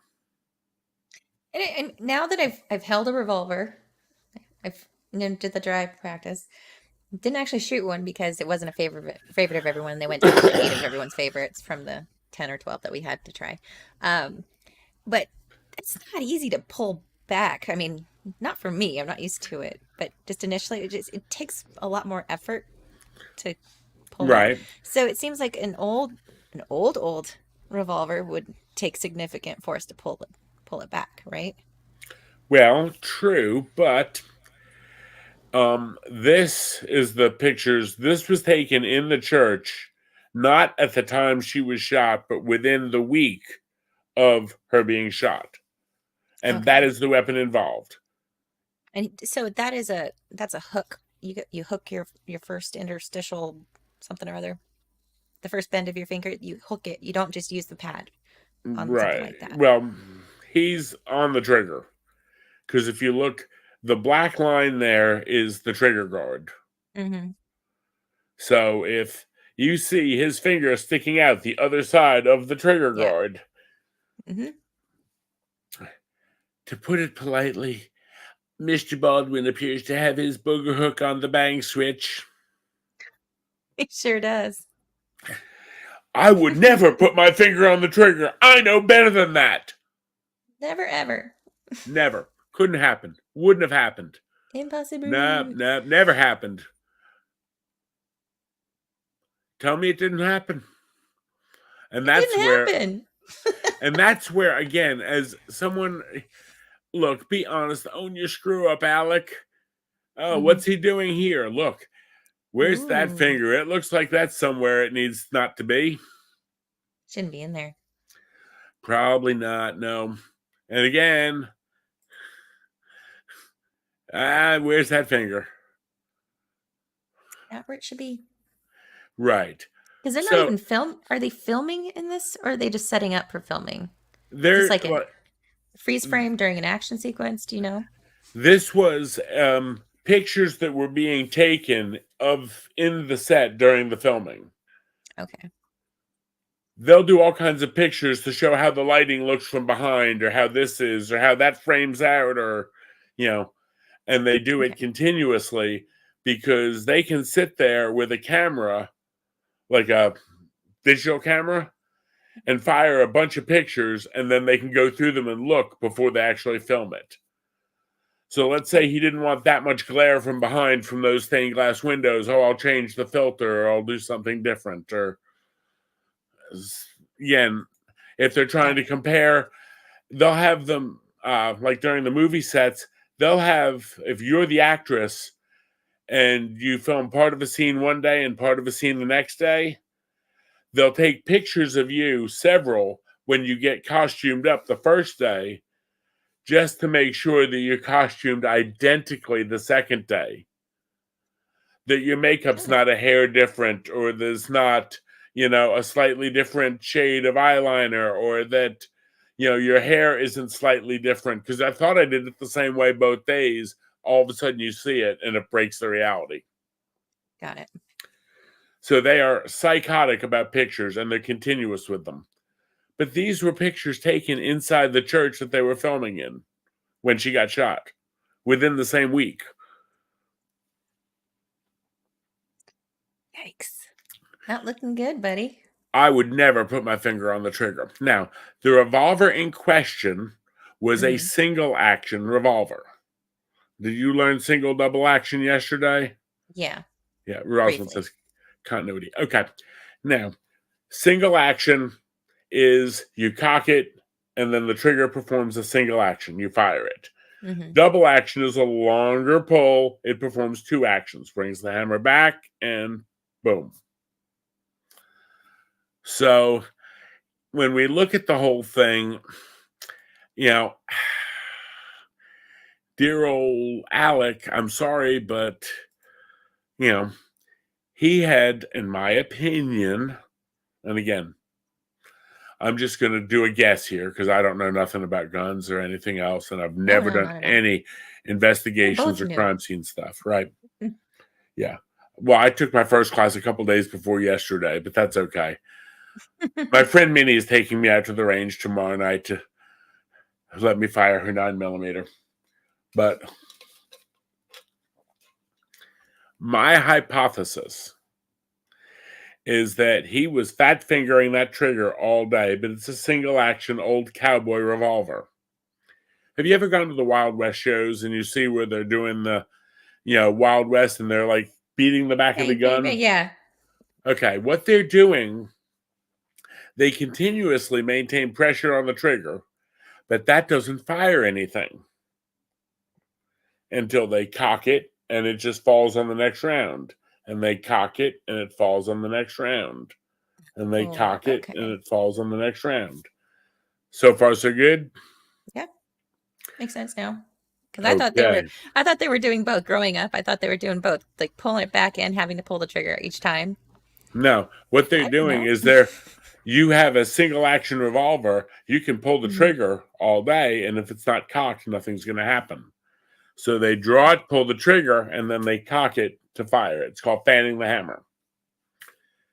Well, my hunch is that on several draws that day, He had that finger all over the trigger. Think about it. It's how many times did you have your instructors yesterday, especially with like plastic guns, telling people finger on the slide, finger on the slide? Mm-hmm. Okay. People who are not firearms people, naturally, that's where that finger goes. Trust me. It's just normal. You can always tell if you're working on a construction project with somebody who's a firearm user, they pick up a drill and you see their finger out on the side of it. They pick up the Windex bottle and the thing is, but you have, the person out there, was it phrasing? Yeah, I know. Yell at me later, Rosalind. But we have somebody who's had their finger all over that trigger all day long. Then she tries to start lining up the shot and is telling him to cock the hammer. Now, when he's cocking the hammer back and forth, if his finger's on the trigger, then the minute he lets go of that hammer, what's liable to happen? Bang. Bang. So now we'll go back to this picture. Is he cocking the hammer with his thumb? Because that thumb's not down around the other side of the grip. That thumb is up on Hammerville.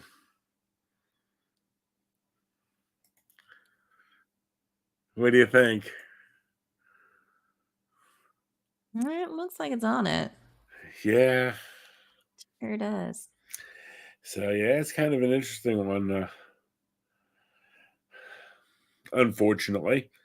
And again, I think there's a lot of carelessness on his part because he should have been more careful. Screen Actors Guild, all the, protocols and everything, lighted up pretty cut and dry about what, their responsibility is for this type of thing.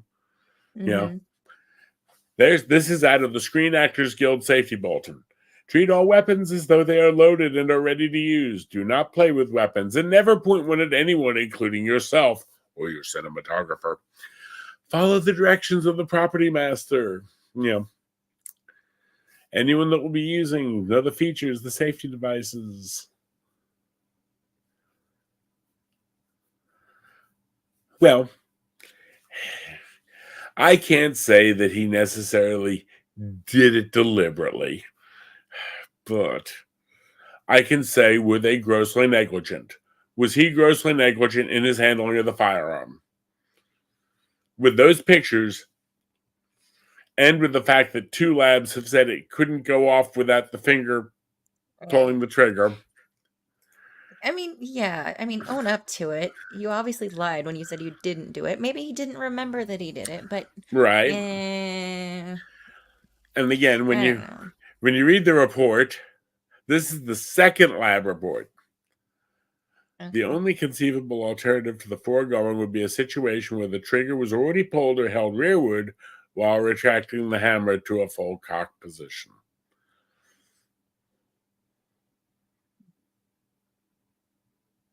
Snaps. Super snaps. So, yeah, I think, sorry, Alec, you own this one. You done it. And again, it's tragic. It's a mess. It shouldn't have happened, but I think there's culpability there. Now, do I think he should go to jail? No. I do not think he should go to jail. I'll be very fair on this. Has her family already initiated a lawsuit or civil suit? Do you know? Well, her husband did initiate a civil suit, settled with him for an undisclosed amount, and as an executive producer on the movie. And that was back before they even went back to finishing filming it. They didn't even restart the filming until April of 2023. This happened October 2021. I didn't even realize they started back filming again. Oh, it's wrapped already. Oh, wow. It wrapped already. Yeah, they restarted filming the day after the charges were dropped against him, and then the charges were brought back against him in the beginning of October.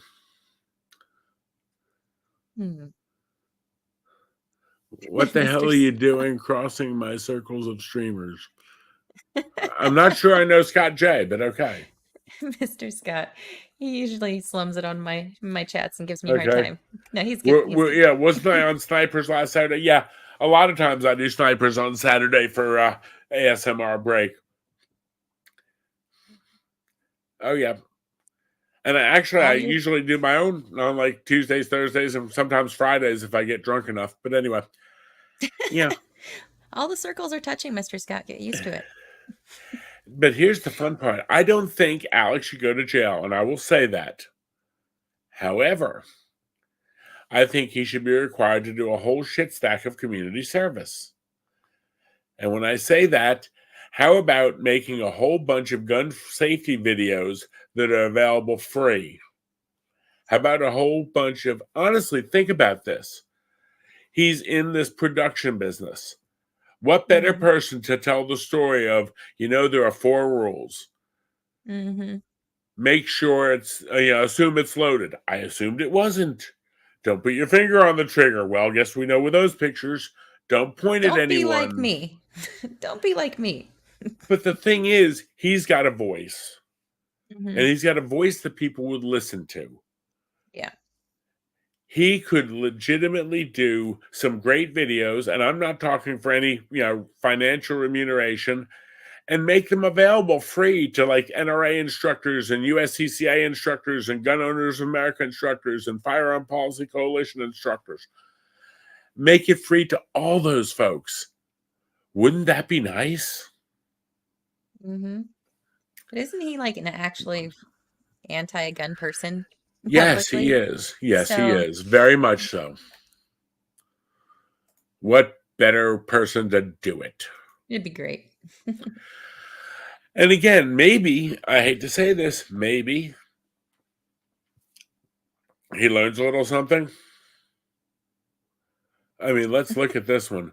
Learning something, educational. He gets something out of this. He teaches, he produces something that's worthwhile for instructors, for classes. Mm-hmm. Okay, that would be one possibility. I can deal with that. But I really think, his talents could be used for something else. Now, Hannah, who didn't rattle the dang thing, let her clean the streets with a poop app. There you go. You know. So, I mean, what's Now, the latest with and her? Where did things lie for they're Hannah? doing the pretrial motions started. She has had a previous little running with the law, which is totally unrelated, and they're trying to go through the pretrial motions of the defense is saying they shouldn't be allowed to bring up the boyfriend's previous wreck on a motorcycle or all that stuff.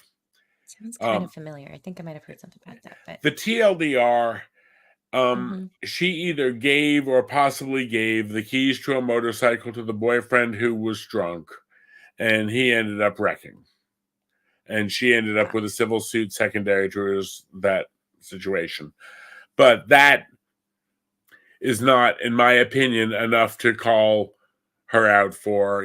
I could care less on that one. Just because, but okay, what did she do? What is the oops on her side? That she knowingly handed keys to, or she handed keys to someone who she knew was intoxicated and it could be dangerous. Are they trying to equate that with being reckless with reckless handing something behavior? Another... Okay. But this is like 2008. And again, there's also a question as to whether or not there were keys used to start it, or whether you could also kickstart it or something else, and whether he got the keys or she gave him the keys. Again, did you hand me the keys or did you give me the keys? Or did I take them from you? That's subjective. And it's from how many years ago? And if it's that muddy and just trying to explain, oh gosh, 16 years ago. If it's that muddy to just explain it like in that brief amount of time, trying to prove anything surrounding that exchange, come on, no way. What's that old that more prejudicial than probative? Yeah. Sounds more like that. Now, the other thing is there was a rumor that there was some white powder on the set. that she had a baggie of white powder. Now, what was that white powder? Don't know. Here's the thing. They do use baby powder sometimes with those blank cartridges to make a puff of smoke. You There know, you go. So if they don't definitively know what the white powder is, how can they expect to use just white powders? Like, exactly. And again, that's to dumb. me, it's sort of a,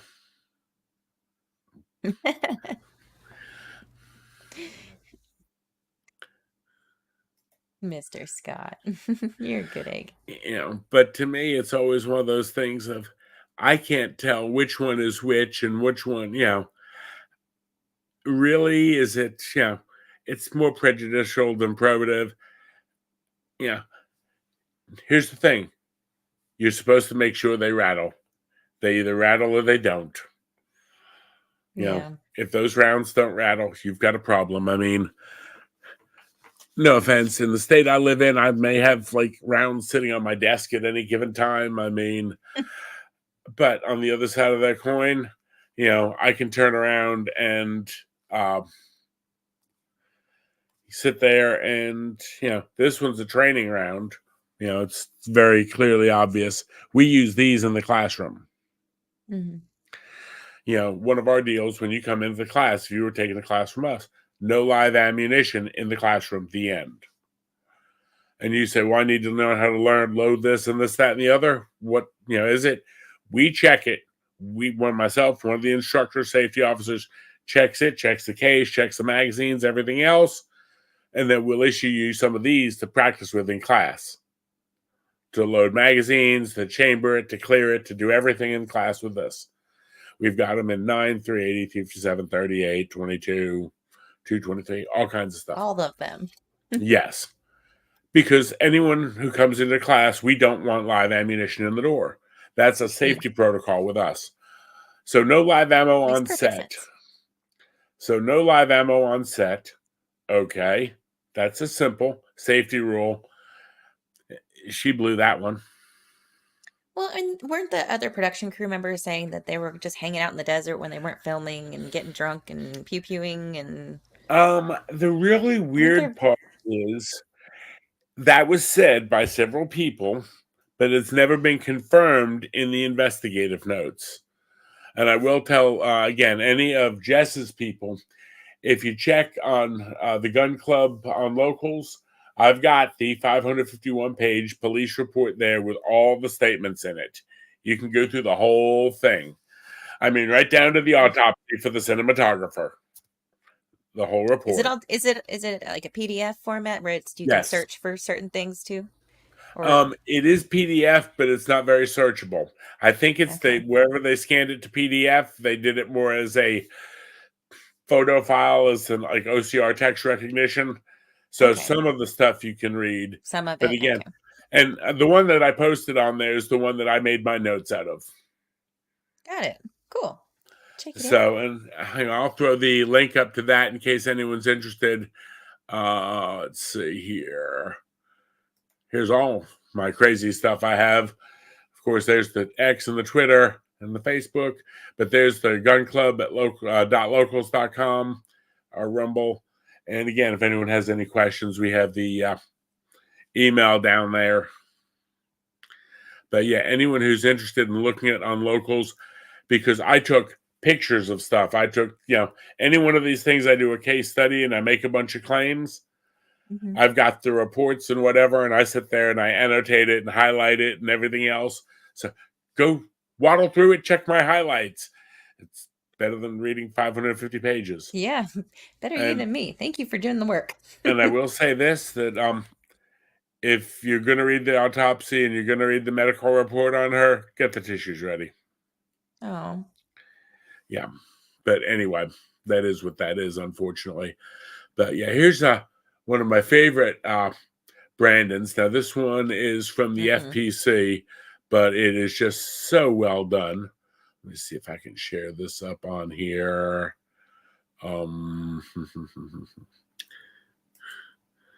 Let's see, share screen.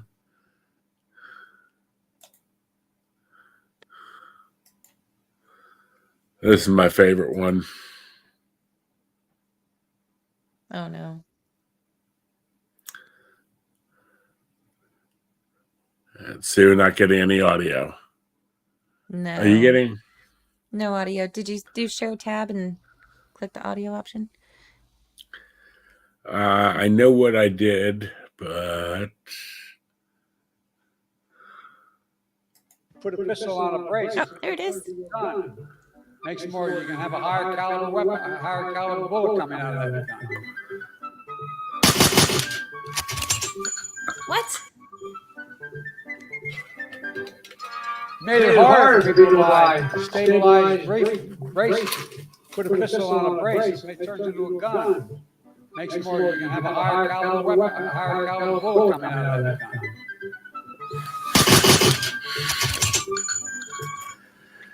That's awful. now the other issue I have is we have people who are writing gun laws who don't know the first thing about guns. That's insane. Now, I was going to say, you've never had a chance to play with, say, an AR or anything like that, have you? No. Okay.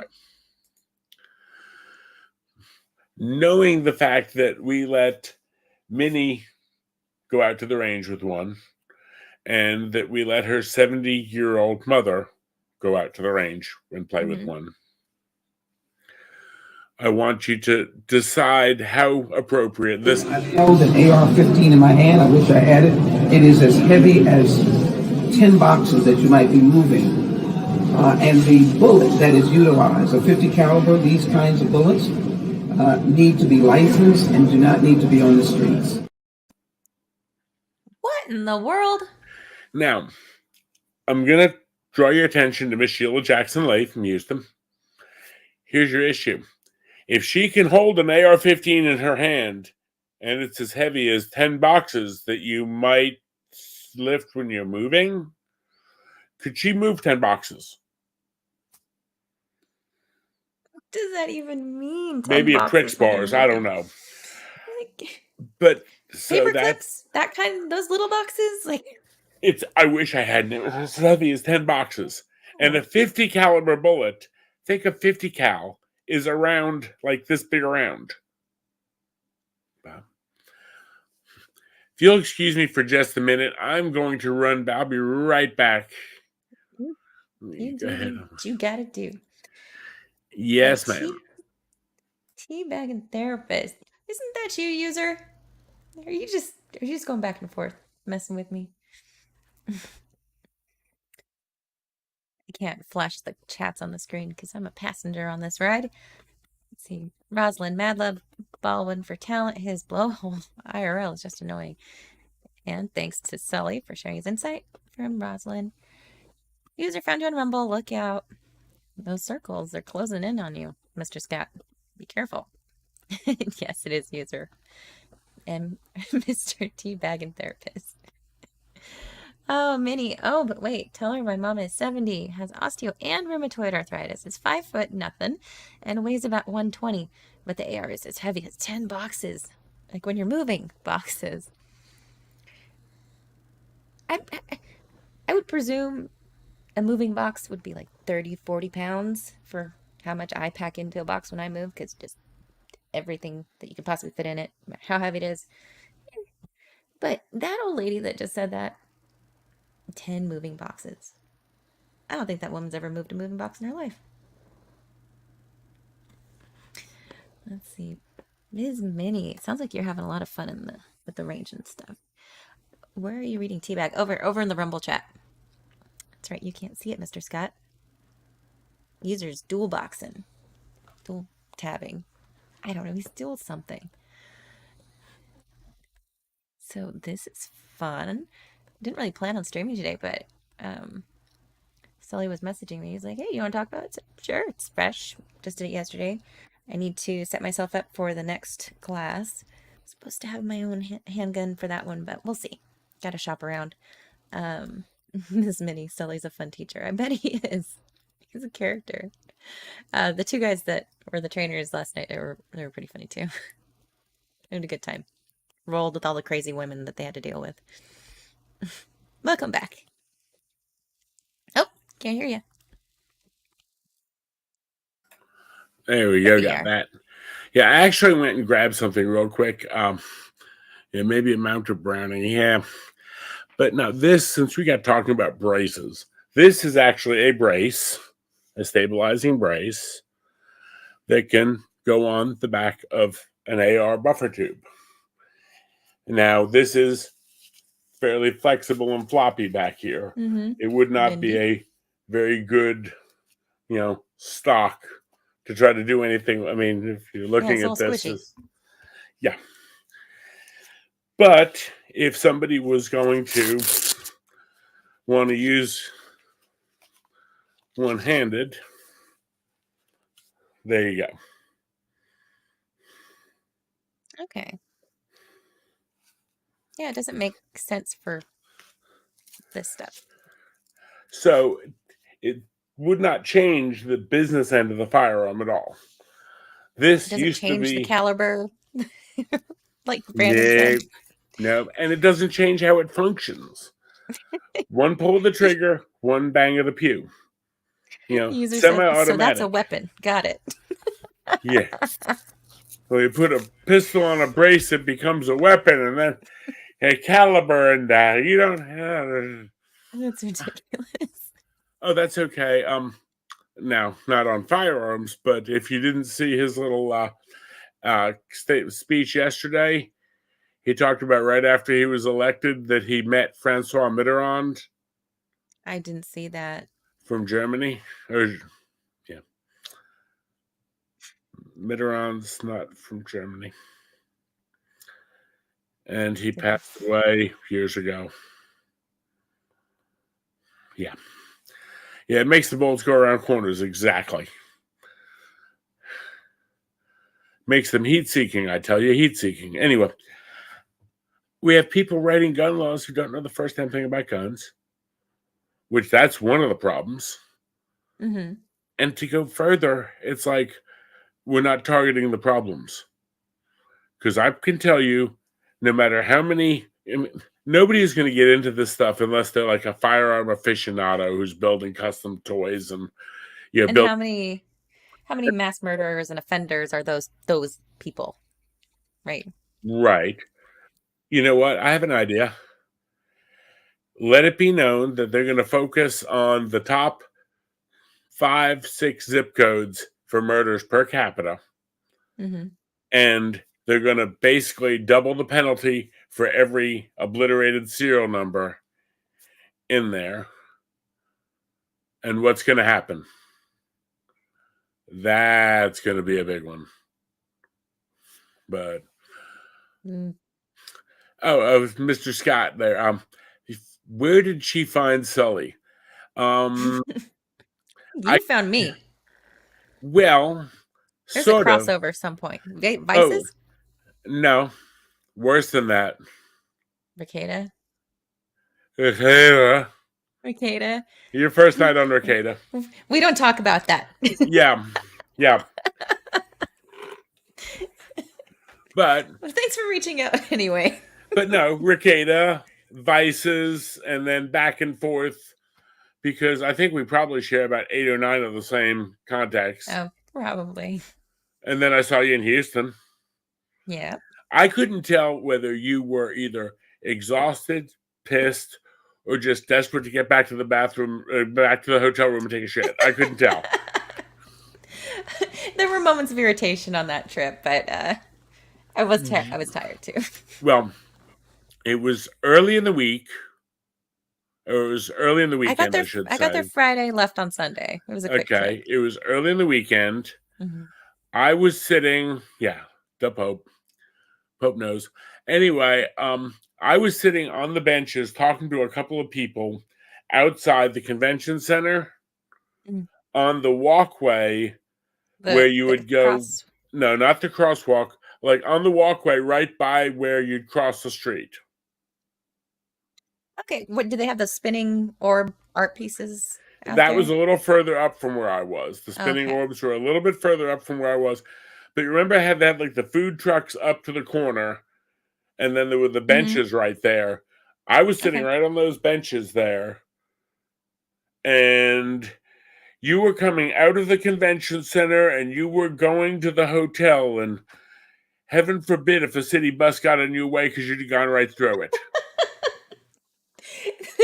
And there was people trying to coordinate with other people and headbutting, and I was just kind of like, yeah, I was tired and irritated. So, but yeah, But I was your like, assessment hey, is accurate.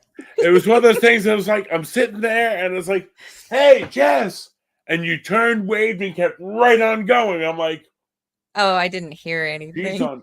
Oh, no, you turned and waved and kept Did I? right Oh, on going. And it was like, power walking, booking it.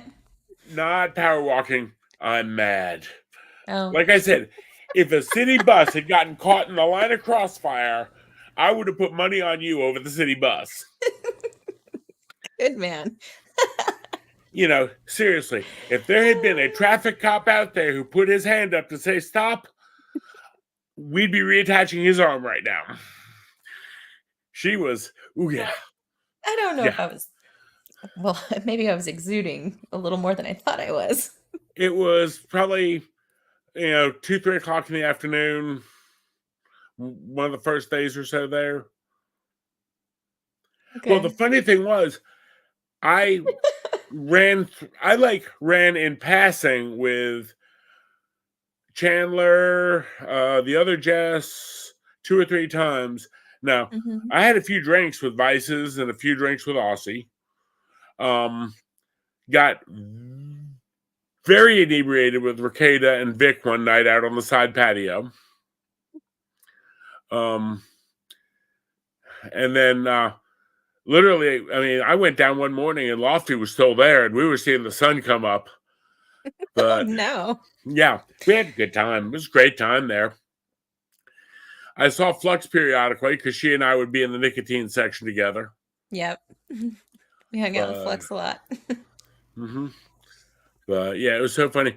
I was just like, yeah, she doesn't want to talk. No. Not right now. Okay. Look, oh no, I wouldn't go quite that far. But anyway, I've got one in my office. She does wonderful work, so I can't pick on her too much. Oh, are you talking about Mr. Scott's comment there? Don't mess with redheads. So Yeah. they don't have souls. Yeah. But no, honestly, as somebody who has gone through a couple of doors, worn Kevlar, worn funny Kevlar brain buckets with funny goggles on them, has done tactical medicine and everything else, she scared me a little bit that day. No way. I'm mild tempered and quiet. No comment. Oh no. Did he freeze or is he just giving me the I'm just thinking here. Uh-oh. I'm just saying a silent prayer for the pugs that the lightning doesn't take them too. Anyway. But they're precious. They're out like doggo cam. Oh yeah. Pug cam. But Don't get excited. Go back to sleep. But yes, absolutely.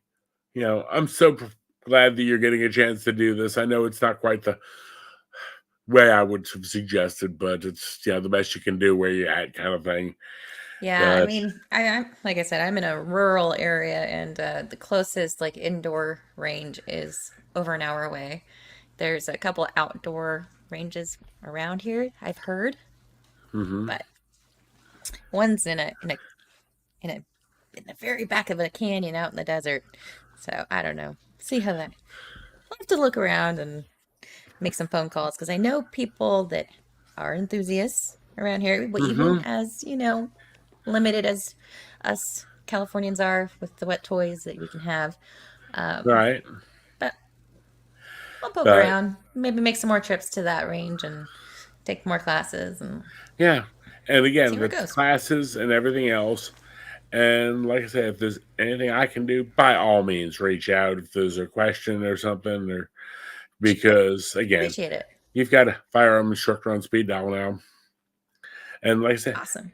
I enjoy the teaching. I enjoy the, taking Minnie and her mom out. That was fun. And on the way home, they're just like, when are we doing that again? And now I've got, her knocking my phone up. Is that guy? Yeah, I can do that. And then again, what else can we do? Let's see. Trying to think here. I don't know. Maybe we'll bring the AR out tomorrow for Minnie. That'd make a happy mouse, I'm sure. When she's doing really well, I'll bring one of the ARs to the range for her. Because we've been to, like I said, 3 indoors, 1 outdoors. But there's a bunch of them around here. And that's all within less than an hour of the house. That's awesome. Mm-hmm. Yep, she's saying yay. She's enjoying that idea. Get it, Minnie. Get it, girl. Yeah, if I think of anything else I can send you book-wise, I will, because, definitely enjoy it. I'm excited. But it's been great having you on. Kicked it off. Mm-hmm. Love to have you back sometime. Folks, if you're enjoying it, wherever you're watching, because we actually have 4 streams running right now. You're on my Twitter. You're on my YouTube. You're on his YouTube and on Rumble. Was there another place? No, just the 2 YouTubes, the Twitter, and the Rumble. Okay. But now, I didn't stream this one to Twitter at all. And I will say that if you're looking for any of my stuff, I do usually Tuesdays and Thursdays. Usually it starts about 7:30. We pushed it back a little bit for timeline for her tonight, but just because again, it's a different world too. Mm-hmm. I used to do them at 6 o'clock, and everyone I was talking to was like, "Dude, I'm not even home then," and I'm like, "Okay." Mm-hmm. I work from home, and I'm on the East Coast, so. But then there's some flexibility with that, then, yeah. Yeah, but then I do a lot of the Friday nights where I'll do the live the core gun stream. If you want to come on for that, that's you get to see a different side of me then, because that's Rumble exclusive, where I can be a little bit more free streaming, and I will go on and say, okay, very, very simple. I'll pull up Quora, which, are you familiar with Quora at all? Yeah. Okay.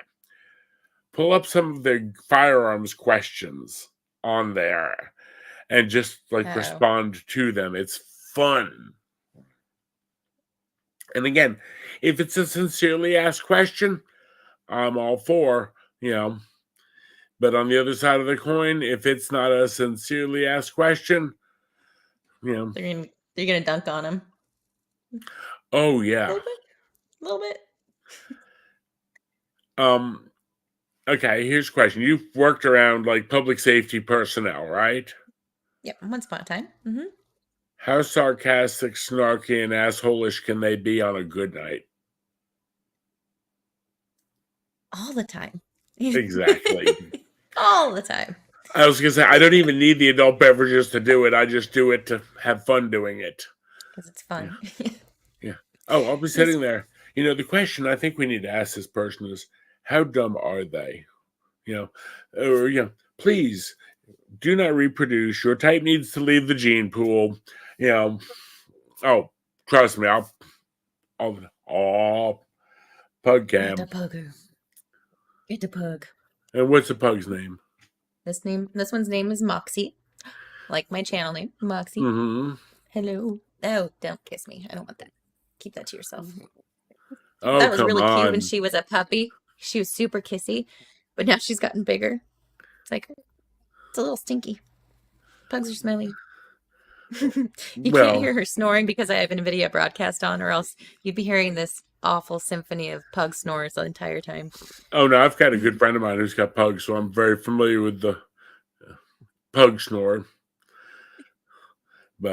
And Moxie says, sorry about the kisses, Mom. Oh, by the way, I was licking my butt 5 minutes ago, just so you know. There you go. See, there's that. Yeah, no, there always is. But,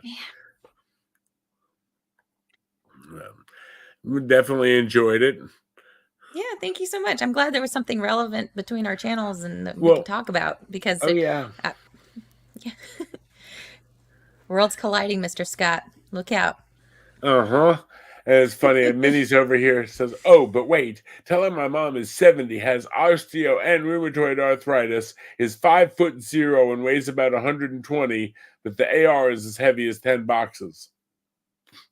No, she must be a superwoman to be able to do that. Yeah, amazing. And again, different strokes for different folks. And you never know if we happen to get back to Houston sometime at the same time. I can see it now. You'll be saying, when are you going to Houston? We might be going this year. I'm probably not going this next year, but I may be the year after. I don't know. Okay. But Good to know. Yeah, I hadn't planned on going this year yet. There's too much stuff up in the air to make the commitment. But who knows? But next time. yeah. Next time. There's always next time.